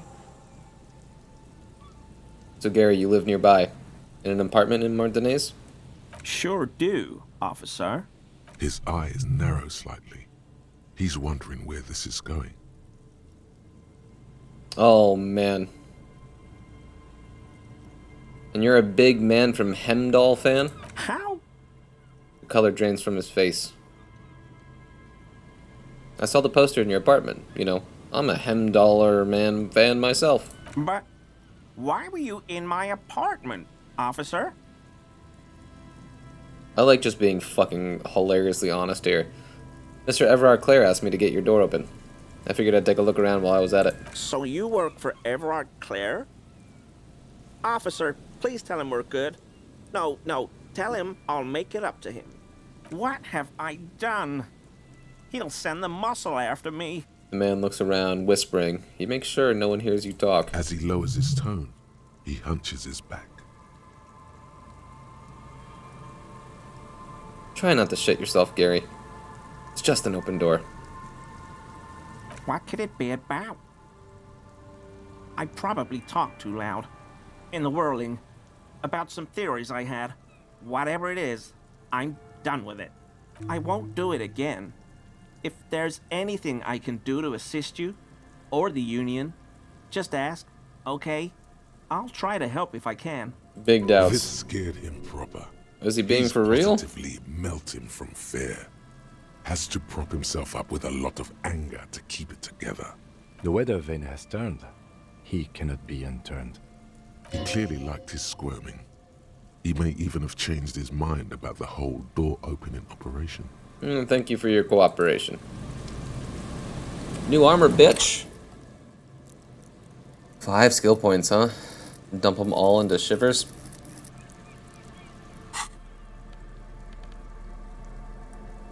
-1 empathy. Fucking allergies, bro. A very ugly piece of this armor set. Fairweather T500 Cuirass. +1 pain threshold, thicker skin. +1 volition, borrowed confidence. -1 empathy, mania of invulnerability. This vitreous enamel cuirass fits snugly and redistributes kinetic energy across its countless white plates. Amazingly, it fits under your coat. And it also makes pretty porcelain sounds when shaken. Heck yeah. Wait, what updated? Wait, we did all of that? The fuck?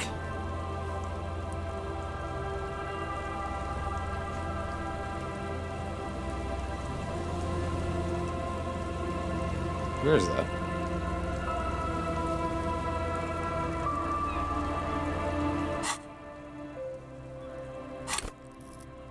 Do another row. Let's do another row.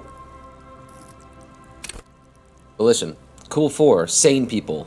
Well-adjusted cops. The non-suicidal. Volition urges you to be a good guy. To others and to yourself. It enables you to resist temptation, be it in a bottle, between a pair of legs, or at the end of an iron barrel which promises oblivion. Volition gives you the will to finish the investigation, improving your morale, one of the 2 health pools in the game. At high levels, Volition makes you hyper-sane. When you're about to get funky, it keeps you normal.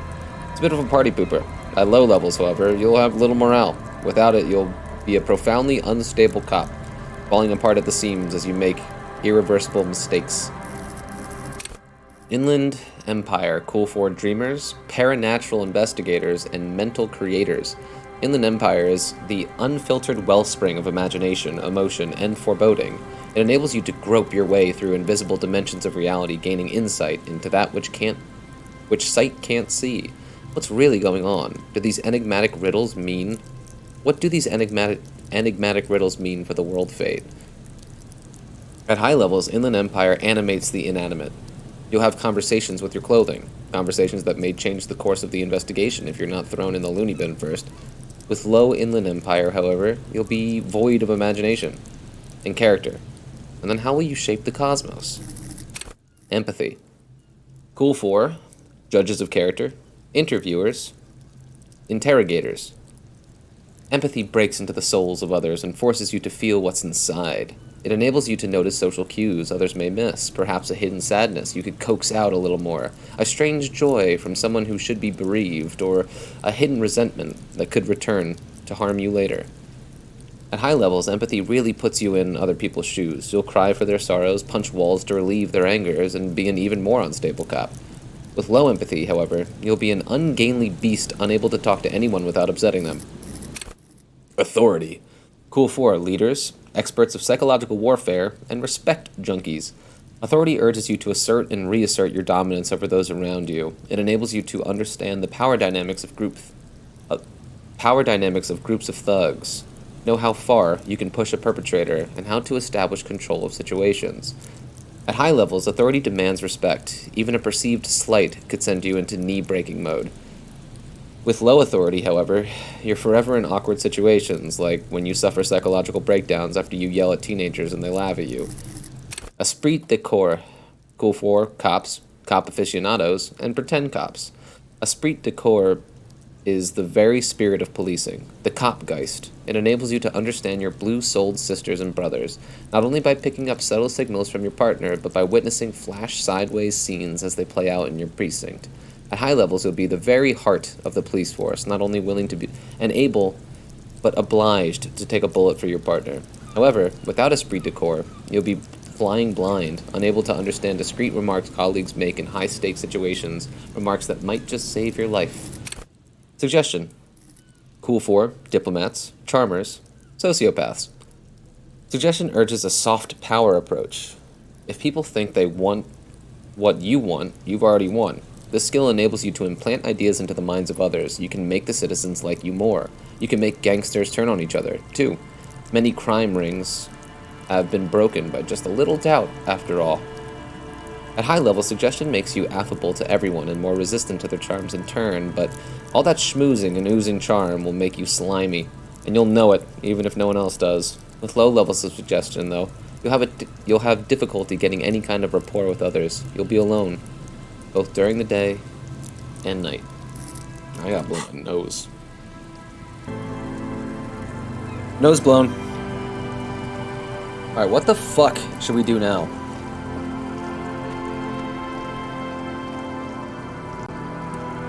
Oh, we should talk to Gary, not Gary, Morell. What Kim suggested, at least. Hello. What can I do for you, officer? Bro, did you know Gary was hiding the armor? Hell no. I had no idea. And I'm still cross with him, to be honest. It's not like him. He's got his quirks, but dishonesty, disloyalty are not one of them. Thanks.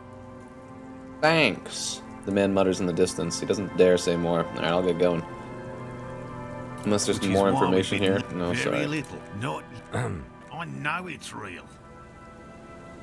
It's clear that it... By which I mean, I have to He means asexual reproduction. The females of the species don't need to mate to produce viable eggs. This makes it easy. And it shouldn't. Okay, yeah, shit we saw already.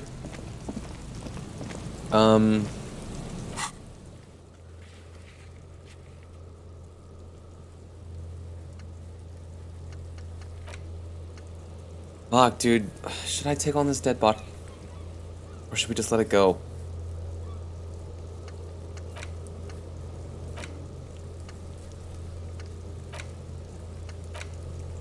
Let's go to the church. That's what we should do. Let's go to the church. Try to figure out what the heck's going on there. Help our speedheads make their dreams come true. Wait, there was a check over here that I could redo, I think?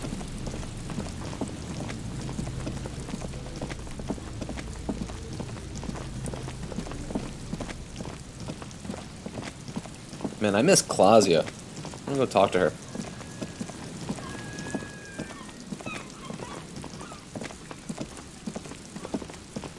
Wasn't this it? A scattering of bullet holes is spread across the crack. 42, wall, not bad. Reaching from one corner to the other. But was it visual A calculus? scattering of bullet holes is spread.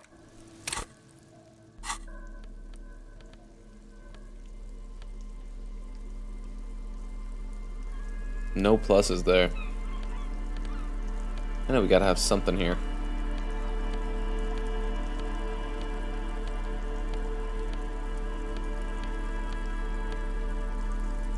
+1. God, I hate these derpy fucking costumes. Right, I'll be honest, I've been looking for purple and it's actually a blue one. Okay.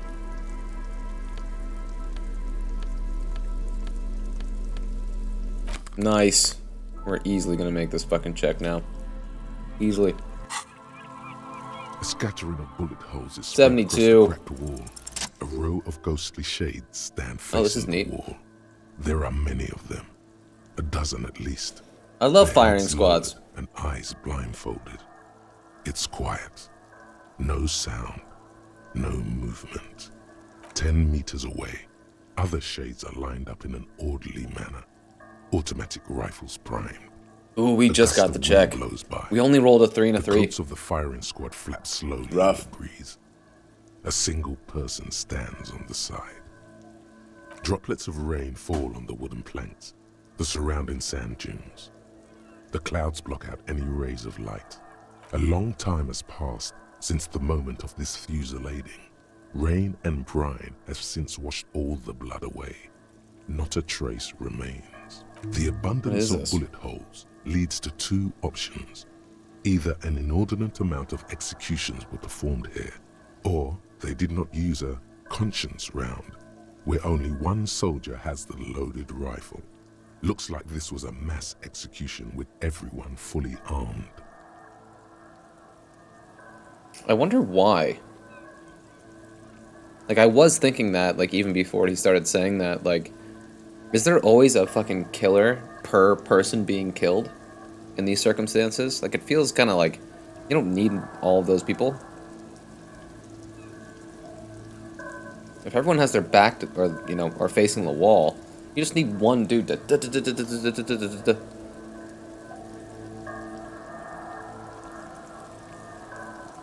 look at the people against the wall. A host of men, probably in everyday clothes, ragged from the conflict and covered in dust.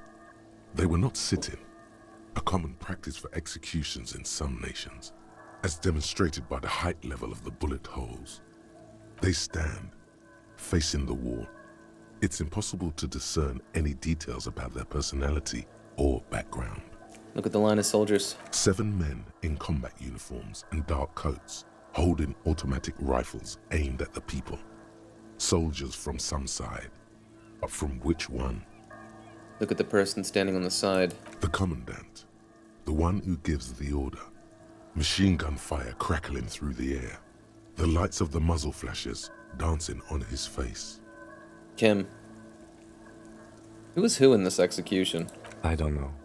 I don't know who died here, lined up beside that horrible wall. It could have been any of the parties involved in the revolution. Perhaps the ones executed here were the loyalist conservatives, killed by the communists at the start of the Civil War. Or it could have been the communists, put to death during the last stretch of the conflict by the coalition forces. Remember what Trent Heidelstein said about Veld? What if it was the Feld personnel? When their assets were being seized by the revolutionaries? Another likely scenario. Lieutenant nods. Or maybe... What about people from the coalition? The so-called moralists? Yeah. It's very unlikely the coalition forces were the ones who died here. They were always the last ones against the wall. To be honest, if a coalition member was anyone in this situation, it was a commandant, the superior giving the orders. A cold sea wind blows away the figures. Dark, bro.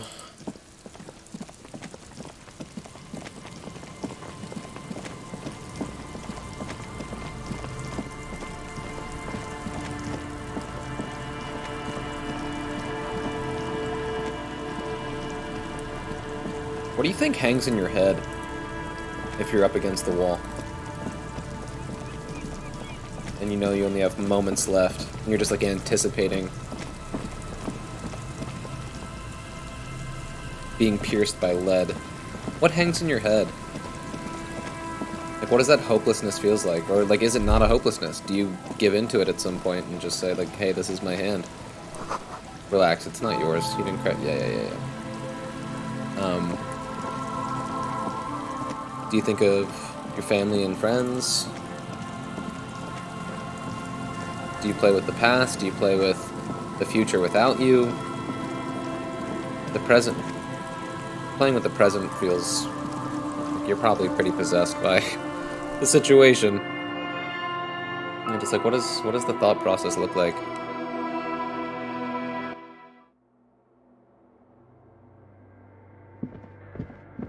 This is Dolores, Kim. The mother of humanism What do we need? stands above you. Oops. A precious and complex. Wait. The mother of humanism stands This above is Dolores Day. The old woman in the village was right. This must be the DeLorean Church of Humanity in Martinez, or the Small Pinewood Church in some records. You know the place? It's a minor landmark, not easy to find. Most maps misplace it. It was built not long after Revachol's founding, 300 or so years ago, by first-generation settlers. On the coast of an uninhabited archipelago where only animals had roamed before, in the wild reeds. What else do you know? There used to be 7 stave churches on the coast. Les Sept Sœurs, they call them, the 7 sisters. Only one remains. The rest were burnt in the revolution or used for building materials. We should be respectful here, although the building appears to be deserted. I do not believe we'll find the instigator here. Something else, perhaps? He looks at the machinery lying around. Respectful? Is the lieutenant a follower of DeLoreanism? Kim, are you a follower of DeLoreanism? Yes, we all are. Her name, body, and rule are synonymous with humanism. The laws we enforce are DeLorean in origin. I didn't think you were spiritual. It's not spiritual, it's constitutional. The DeLorean system does not demand faith, only accordance. Interesting take. Let's do it. Where is it?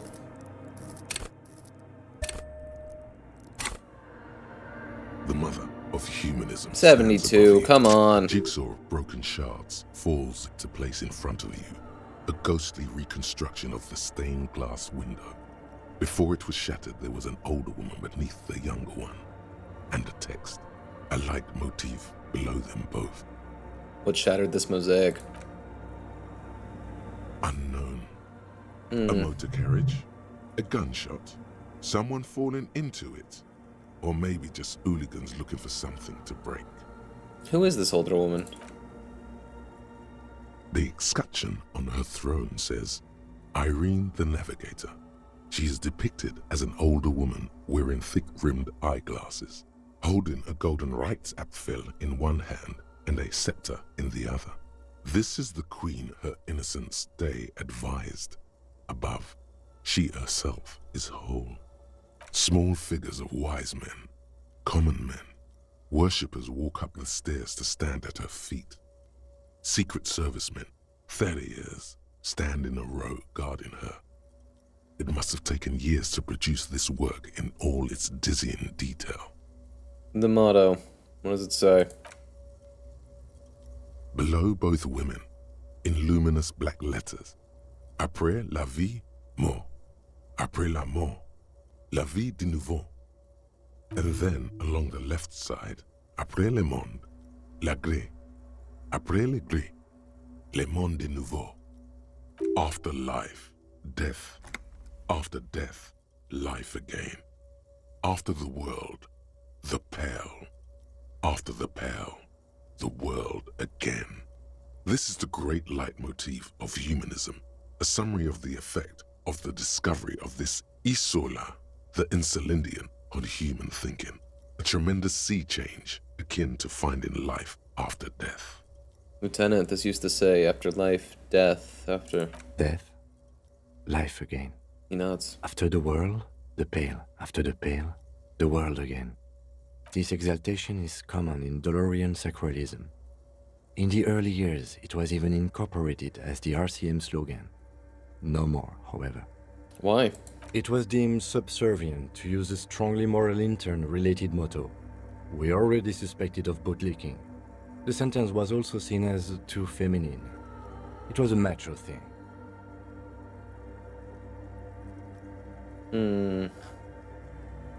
What is the RCM motto now? Justice, union, prudence, and force. Jupf.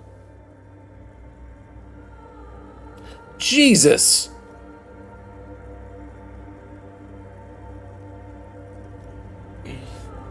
My God, Harry!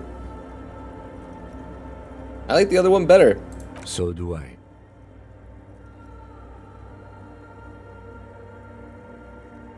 Why did I just get a fucking achievement that I'm the biggest communist builder? I'm literally a fascist in the game. Game's gonna get me into all kinds of trouble. Towers above you, a wax painting on a cracked pane of glass. Nothing has changed in her expression. Turn away. Didn't really do much though for us figuring out who's here, you know? What, dude? What, dude? Silence in this part of the church. It's almost palpable. All the shifting matter and shuffling of living things is gone. Nothing seems to exist beyond the church anymore. Maybe if you were to stand in just the right spot, even your footsteps would be completely silent. Wait, I think I still hear something. And then it's gone. Almost all of it. But for the faintest of hums. It seems the sound here is detached from its source somehow, if not blotted out outright. Truly unusual. You can hardly hear your own breathing. Yell as loud as you can. Your voice is barely audible. Not a howl, but the softest of whimpers.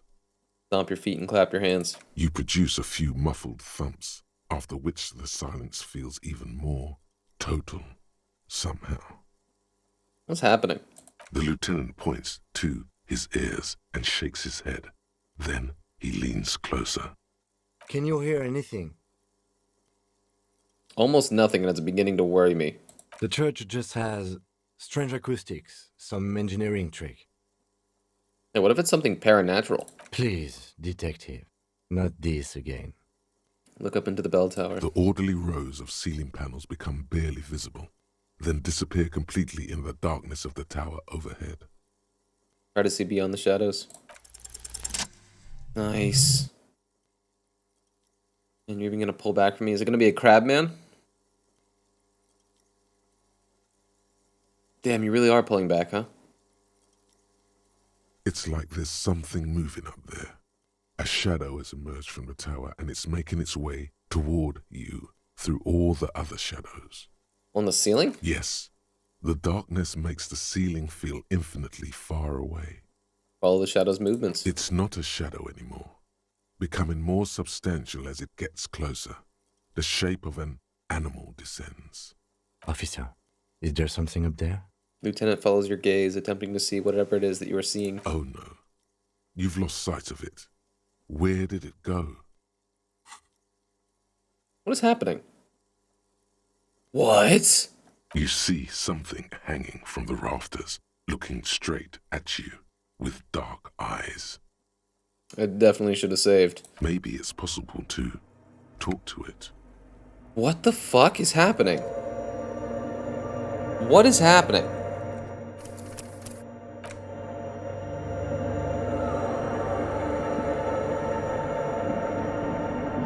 The shadow is a man. Tiago.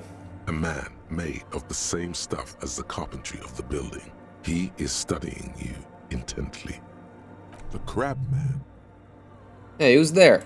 The man leaned forward a little, fixing you with a steady, unreadable gaze, then speaks. I'm excited for this voice. Habitual alcohol use has made you into a scared little pussy, Holmes. But don't worry, everything's gonna be alright. You come to the right place. That accent is Villalobos, a peninsula in Mesk and a district in Jamrock. There's a sizable contingent of Villalobos-speaking Mesks in Revachol. The right place for what? Here you can receive the mother's love. And when you're ready, she will take your hand and lift you out of the despair at the bottom of that bottle. This man is obviously a habitual narcotics user. Do we really need to question him? Yeah, I guess I have a bit of a problem. It's been getting out of hand lately, but... Está crudo, way. I see deep inside you. Your body and your spirit are suffering greatly from overindulgence. And you don't even know it. Great, more patronizing, so original. I know it's hard to admit that you got a problem. I was like you once. Couldn't take an honest look into my own heart and see I was in pain. You know, actually, since we're here, you may want to pay attention to what the ceiling climber is saying.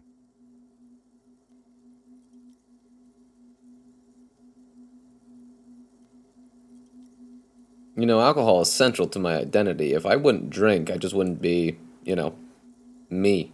The grave's coming for your little identity sooner than you think, Holmes. You sure you're ready?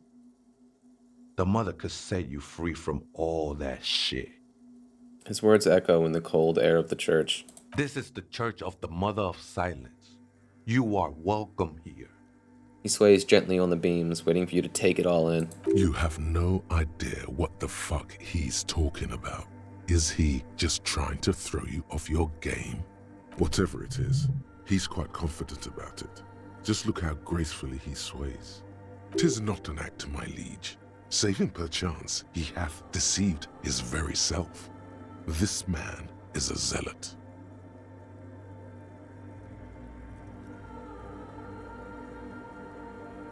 You must be the crab man. Never known myself to be a crab. But if that's the name you got for me, I won't stop you from using it. Sorry, you weren't moving like a human. I always thought of myself more like a flame, flickering along the rafters and beams. It may be that I gotta work on my technique.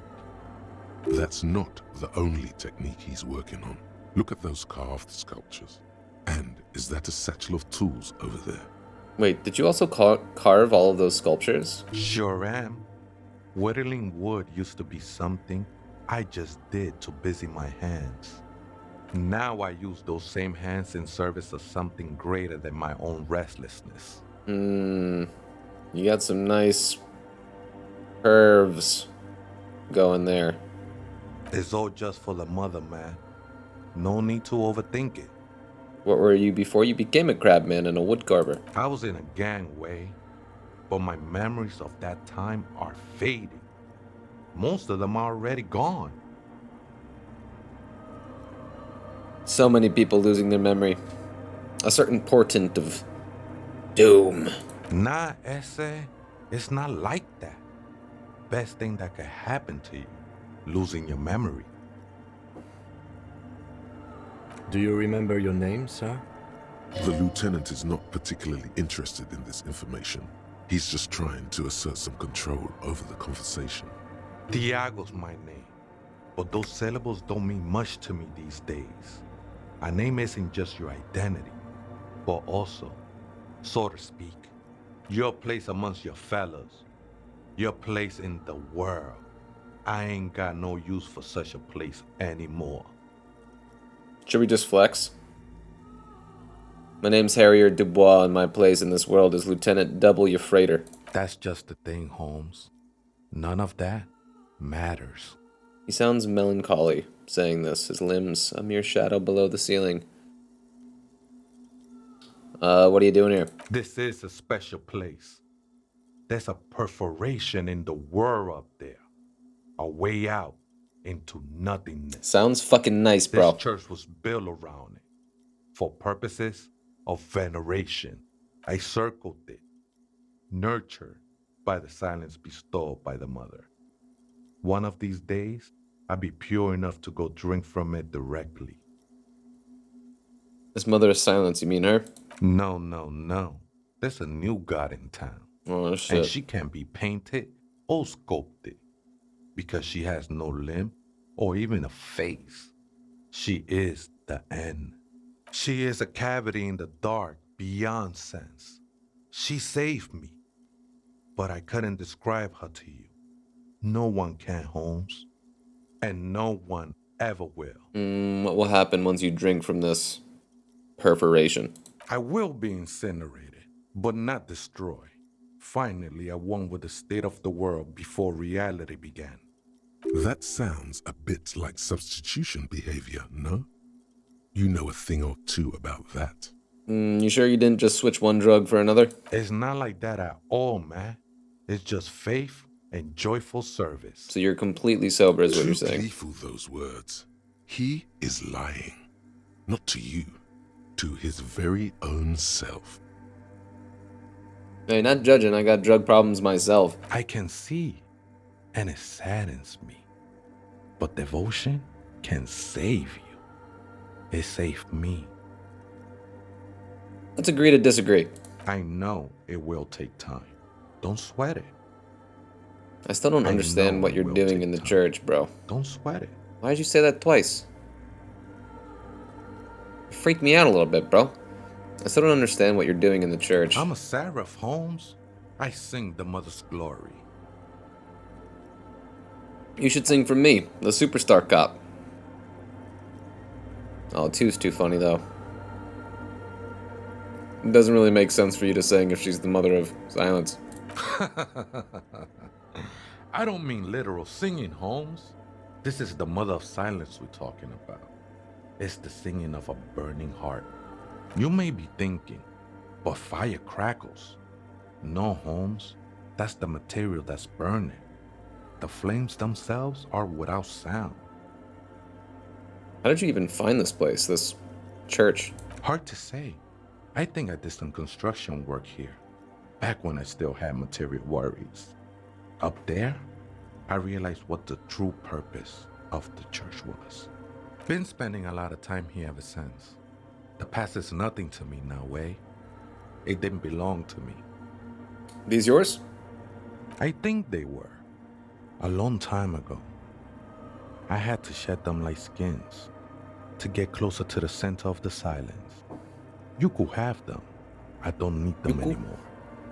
They'd only stop him from climbing. They look pretty dapper, actually.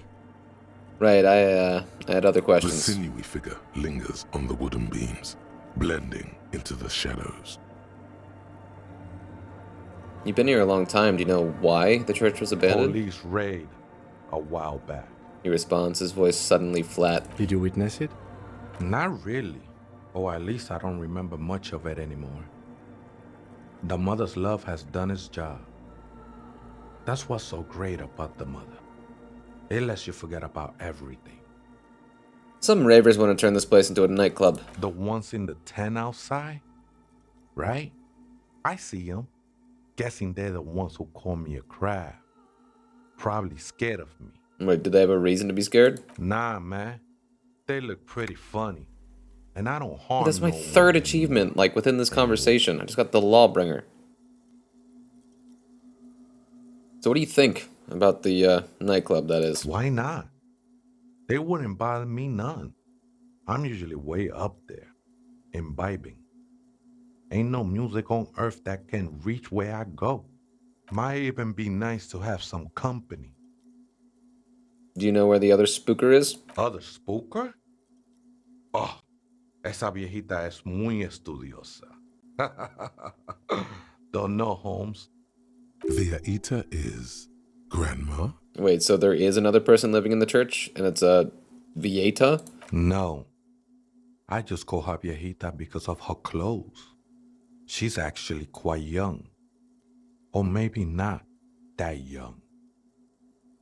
Age is just one of the many masks we wear. Amen. Wait, what if it's Ruby?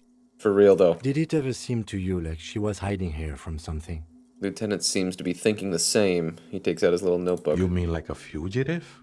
Glances at the abandoned radio computer on the other side of the nave, pulsing with light. Then he shakes his head. No, man. Quite the opposite.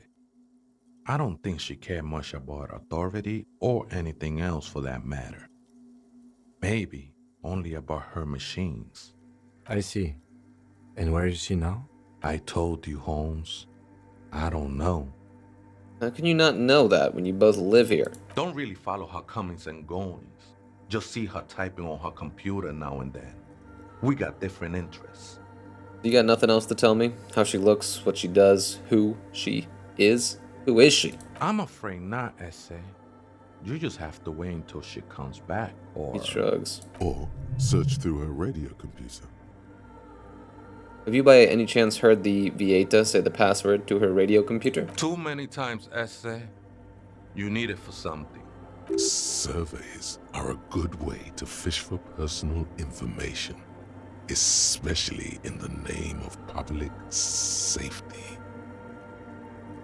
I'm doing a survey of passwords and passcodes, identifying regional trends, in the interest of public safety, of course. Don't sweat it, vato. The password is afterlife death. What you think of that? Makes me almost pity la niñita pequeña when I hear it. Okay then, thanks. I think we're done here, Essay. That was an interesting conversation. Yeah, what a new flavor of character. However, I'm still not sure whether we'll find our suspect here. No, but we did find our fucking password, bro. Kind of a big deal. Just saying.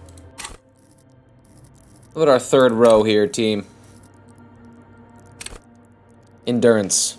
Cool 4. Fighters who can't take a hit. Lookouts who don't sleep in. Human batteries. Endurance is your metabolism and circulatory system and improves your health, one of the 2 health pools in the game, and enables to survive being a cop. Who cares if you can't aim a gun, if you can take a few bullets? Why be afraid of drugs that hurt your health if you're a very, very healthy man? At high levels, endurance enables you to take a few knocks to the head, enjoy a greater quality of drugs, and shake off a few cardiac arrests. It makes you a powerful man, who looks down on the weaklings who can't keep up. However, cops with low endurance are likely to struggle. The body is frail already, and the flesh of a cop will often be tested, and if it doesn't pass, it dies. Pain threshold. Cool 4, unstoppable fighters, guys who won't die, and masochists. Pain threshold ignores damage so you can push on, bloodied and crawling to the bitterest end. It enables you to negate damage you would otherwise take, even mental pain, heartache, and loneliness. In fact, these things can become a thrill you seek out and perversely revel in. At high levels, pain threshold turns in on itself in seriously unhealthy ways with full-on self-destructive behavior. With a low pain threshold, however, you will suffer too easily. Even a slap from a teenager will make you whine and complain. Physical instrument. Cool 4, musclemen, bare-knuckle brawlers, gym teachers. Physical instrument is not only your muscles and your skeleton, it is your ability to use them effectively. It enables you to do push-ups, sit-ups, knockout punches, and 360-degree spin kicks. It's a one-size-fits-all solution to thriving and surviving in a physical world. At high levels, physical instrument breaks doors, chains, and bones, and it makes you laugh at the namby-pansies who can't. You'll be manned up, encouraging others to curl iron until they're manned up too. At low levels, however, you'll have a hard time arresting anyone who isn't infirm or already dead. Indeed, engaging in physical confrontation could leave you in either state. Electrochemistry. Cool 4, high flyers, party enthusiasts, cops who need lightning. Electrochemistry is the animal within you, the beast longing to be unleashed to indulge and enjoy. It enables you to take drugs with fewer negative side effects. It also enables you to better investigate lurid matters. If you need to understand a chemical breakdown, or talk to somebody blasted out of their mind, or understand sexual dynamics, electrochemistry is there to guide you. At high levels, electrochemistry makes you a man of unrestrained pleasure, an unrepentant Lothario who leers at people with a bottle of speed and a plastic bendy straw in either hand, but with a low electrochemistry, you'll be too innocent to be effective. Without a working knowledge of drugs and sex, the city will be difficult to understand. Sitting at a gentleman's 1. 1 shivers too. Cool 4, city lovers. The wisest of streetwise, the genuinely supernatural. Shivers come when the temperature drops and you become more keenly aware of your surroundings. It enables you to hear the city itself, to truly belong to the streets. It is a supranatural ability. Old wrongs play out in present time. Scenes across the city happen in front of you. But who is speaking to you? At high levels, shivers may make you seem mad to the outside world. As you listen to the city, you don't listen to others. Your superiors may begin to worry. With a low shivers, though, you will seldom hear the city speaking to you, and you cannot hear it. How can you ever save it? Half-light. Cool 4, high-strung investigators. Shoot now, ask questions later, cops. Surprise haters. Half-light is your fight or flight response. It enables you to sense the way situations are about to turn. It injects palpable fear into your heart. Fear that urges you to act before it's too late to ever act again, to act over again. Fear that makes you frighten others. It is the aggression that lets you squeeze every last drop of information out of a witness. At high levels, half-light makes you ultra-attuned to the world. It is perpetual fear of your own shadow, of someone else's name or scent.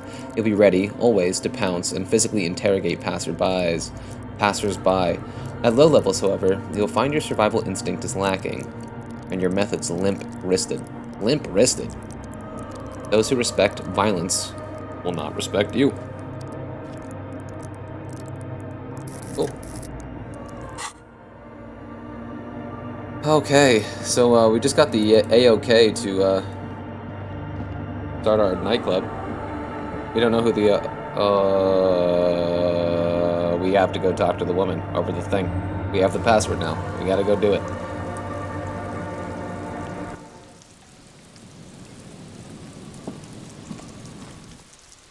Sorry, load screens.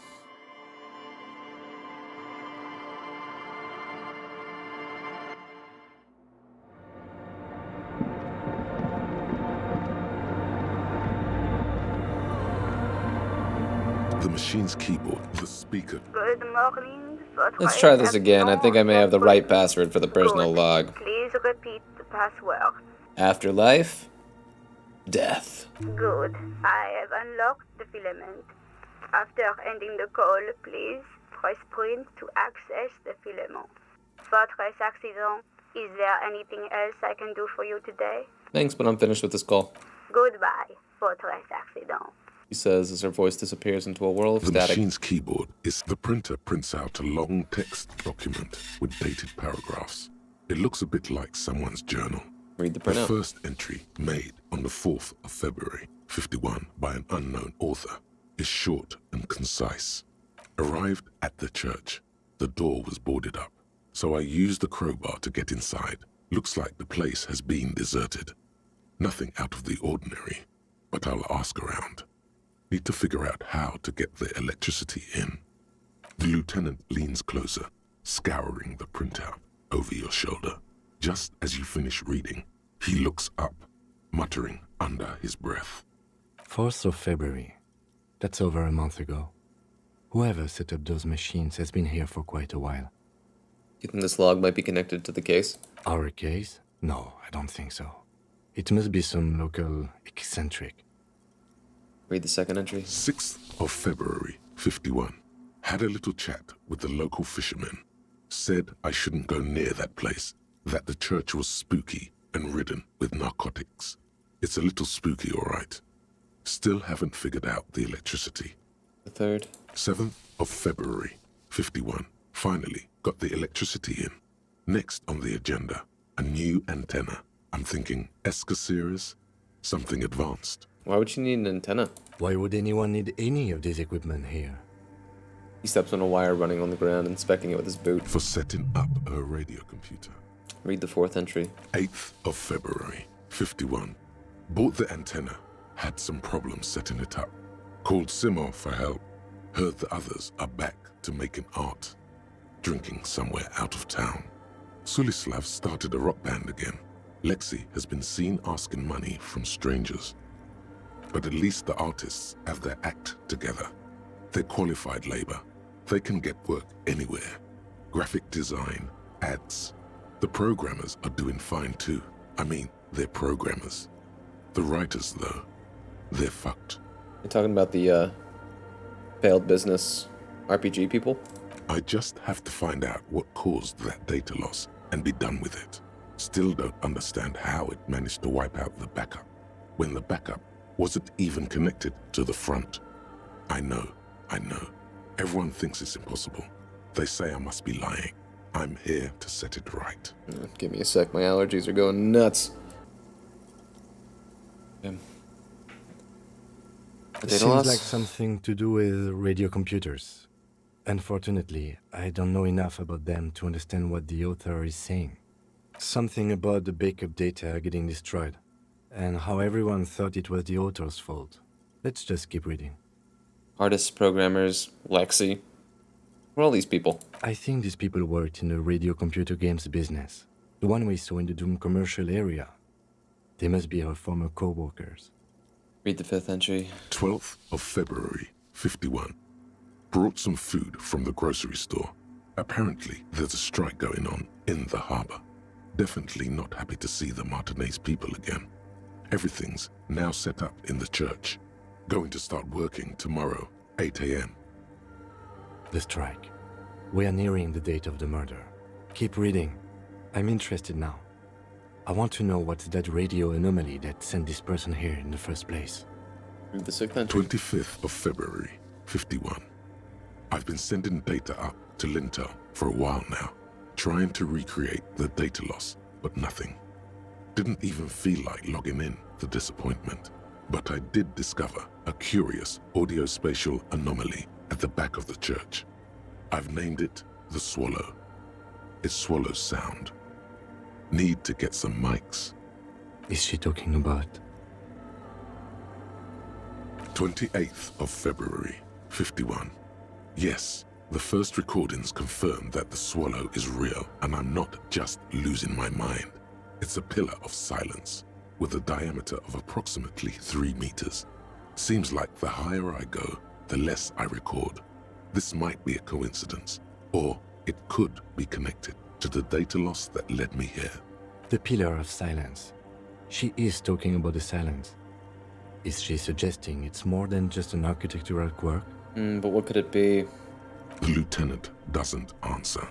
He follows your gaze, studying the basins. The water shines in them. No ripples. Read the 8th entry. March 51. Some kind of young disco men have appeared next to the church. I've been trying to record the silence to find the epicenter, but now it turns out I've also been capturing the future of dance music, one neo-disco song over and over again. Fortunately, the song is so monotonous, I was able to devise an algorithm to factor it out.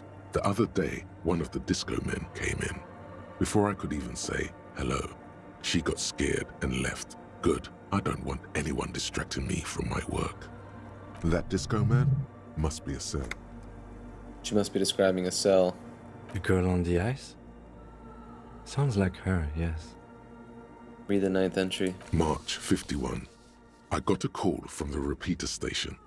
Someone has tried to access the radio computer in our old office in Martinez. Can't do anything about it. The storekeeper still doesn't want to let me inside the building. Thinks I'm part of some kind of curse. How Martinez of her. And that's me. I was the one who broke into that radio computer, and the storekeeper must be Plicence. I knew it wasn't a good idea to meddle with that machine. No. It was a great idea. Yeah, shut the fuck up. You're learning okay? things. This is how you learn things about machines. Read the 10th entry. March 51. A new 2-meter aux cable. Noodles. Crackers. Ping pong energy drinks. Water. He said ping pong. It's ping ping. Also, some canned air. Your reading is interrupted by the sound of the church door opening. Oh no.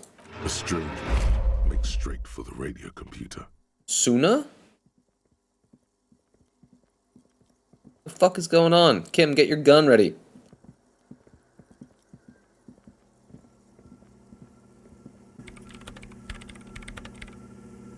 Breaking into my radio computer, I see.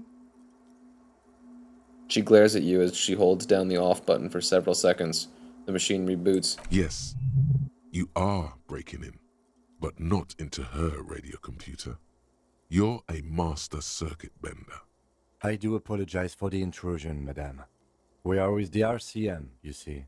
I can assure you I'm an expert circuit bender. I'm not breaking into your computer. I'm using it to access Coalition military data links. There are no Coalition military data links. And even if there was, you couldn't access them over a civilian network. Okay, I'm actually trying to locate a suspect in a murder investigation. I thought you might be hiding here. Thought they might be hiding here. I'm with the RCM, you see. No one's hiding here. It's just me and my computer, and it has been this way for weeks. Now please give me some room. I need 2 seconds to see that you haven't destroyed anything. So it's not a cell? We should talk to her after she has rebooted the machine.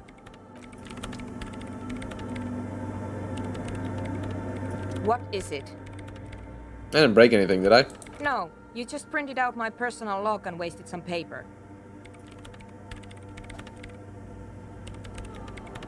Oh, I gotta sneeze. It does not look like a big loss to her.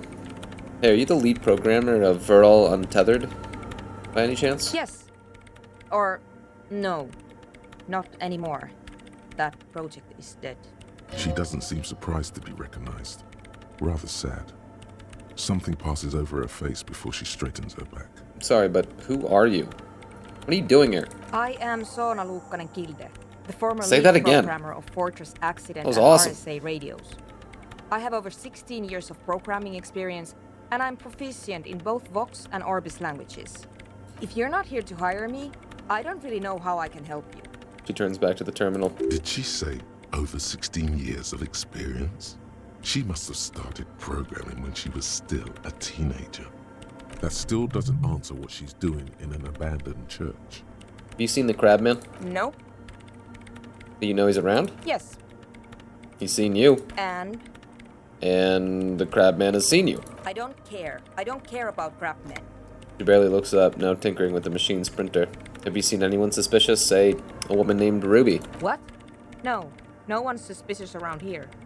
She has not seen her, sire. 'Tis true. Why are there so many machines in this place? I brought them here. These are my machines. Please don't touch anything. Why do you need an antenna? I use the AR-1 as my RAIM prefix processing unit. RAIM Prefect? That's your radio computer, right? Mm-hmm. And that antenna is its processing unit? Yes? You really don't know anything about radio computers, do you? She's stopped working now. No, I'm a master circuit bender. I know everything. Then you'll certainly know that all radio computers perform operations on air. So in order to gain more processing power, you need to invest in a good antenna. And the AR-1? Is it a good antenna? I guess it is. So far, I've been quite satisfied with it. Martinez is an unstable region with bad coverage, and the operation has been surprisingly stable. But it's not the cheapest one on the market.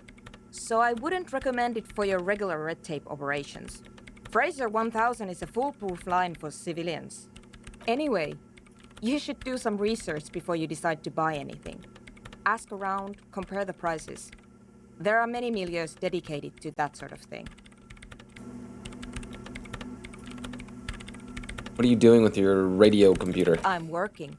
The machine seems almost alien with its pulsing core.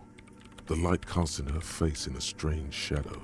Working on what? Could you just shh for a moment? Or get to the point. I really need to focus on something. It's not just rudeness. It really is hard to concentrate on whatever she needs to do. And you're not helping. What about those bowls of water over there? They are connected to my RAIM prefect. Whatever you do, just please don't move them, okay? Thanks. Short and terse. There you have it. Whatever she's using them for, they're hers. Right, I'll try not to touch anything. Next question. Great. What are you doing in an abandoned church? You really like those questions, don't you? There's a hint of amusement in her tired eyes. I need to make sure you're not hiding anyone here. No, I'm not. It's just me and the crab man. I'm just doing some research. That's all. What research? I'm looking for the location of a 2mm hole in the world. Wait, what? She's looking for a disruption in the radio waves. That's what her personal log said. The lieutenant raises his brows, but doesn't say anything. Is the hole connected to the data loss in your journal? Yes, that's what led me here. But I suspect it might be something a bit more complicated than that. A hole in the world. What does that mean exactly? Exactly. What does it mean? Up to now, it has been impossible to say what it is because it's impossible to measure nothing. What do you think it is? What qualities does nothing have? How do you measure something that does not exist? She's suddenly absorbed in the conversation, waiting for your answers. Easy. You measure it by the world around it.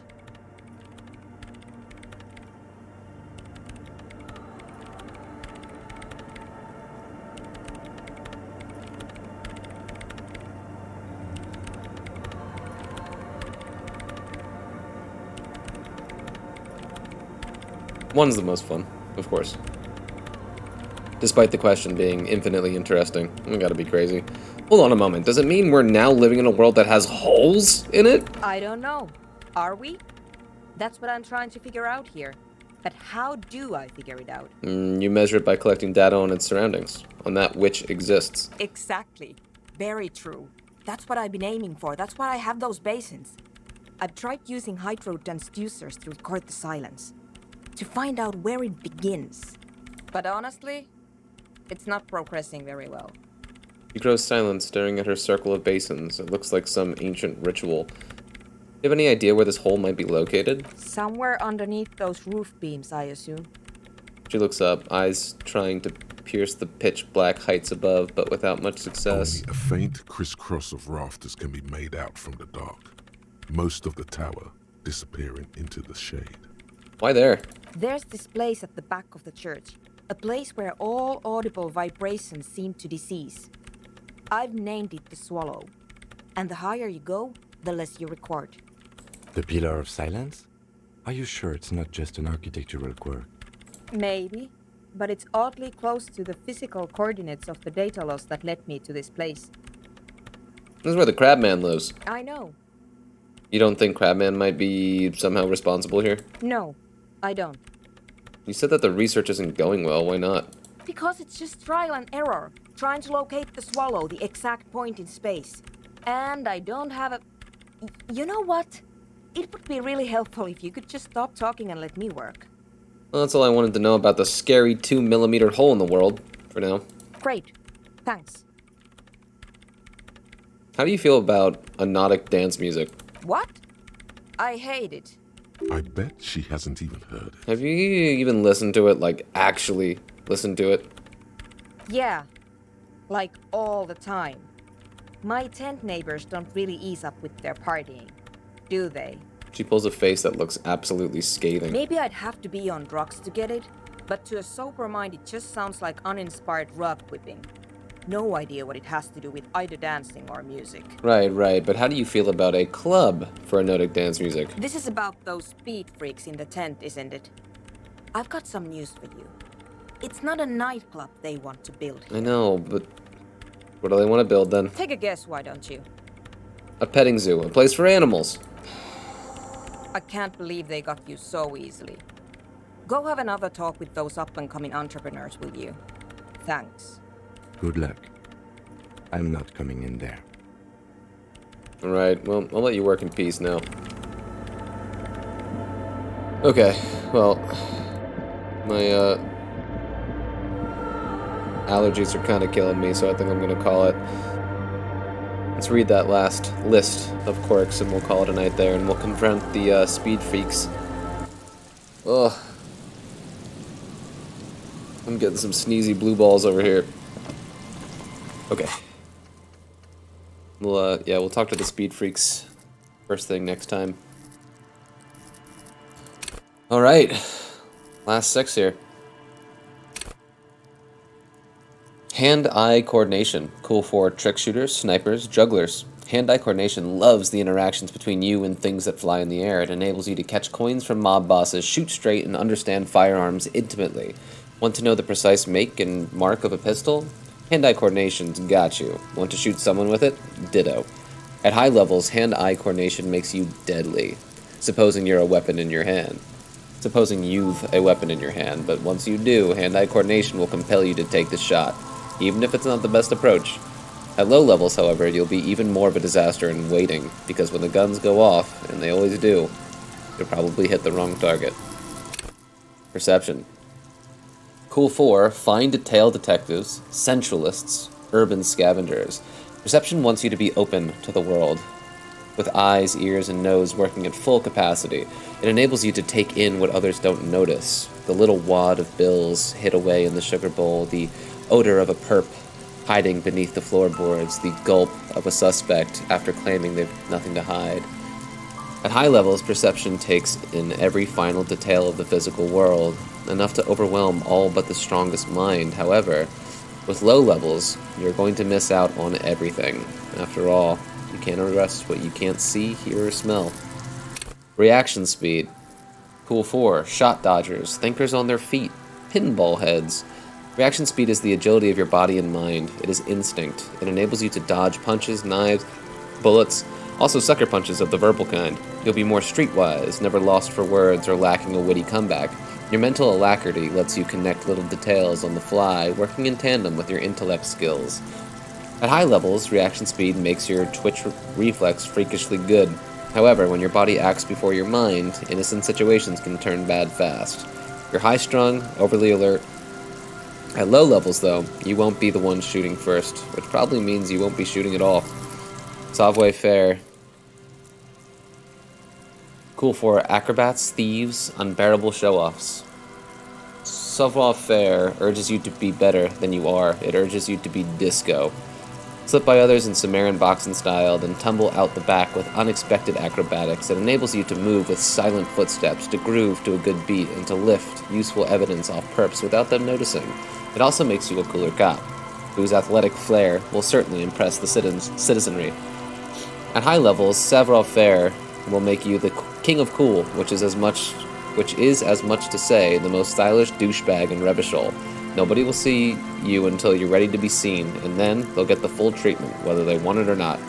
At low levels, however, you'll be a bumbling, feckless cop, unable to catch a pair of keys thrown by your partner without losing an eye. Interfacing. Cool for machinists, tinkerers, instrument players. Interfacing wants you to connect to machines, to use and improve them, because that makes you a better human organism.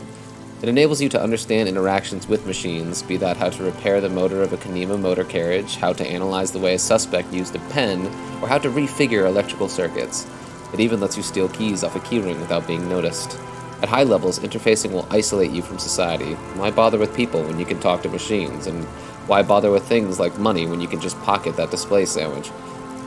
At low levels, however, you will have a crucial part of the world cut off from you. People use machines to commit crimes all the time. If you can't understand how a crime was accomplished, how can you solve it?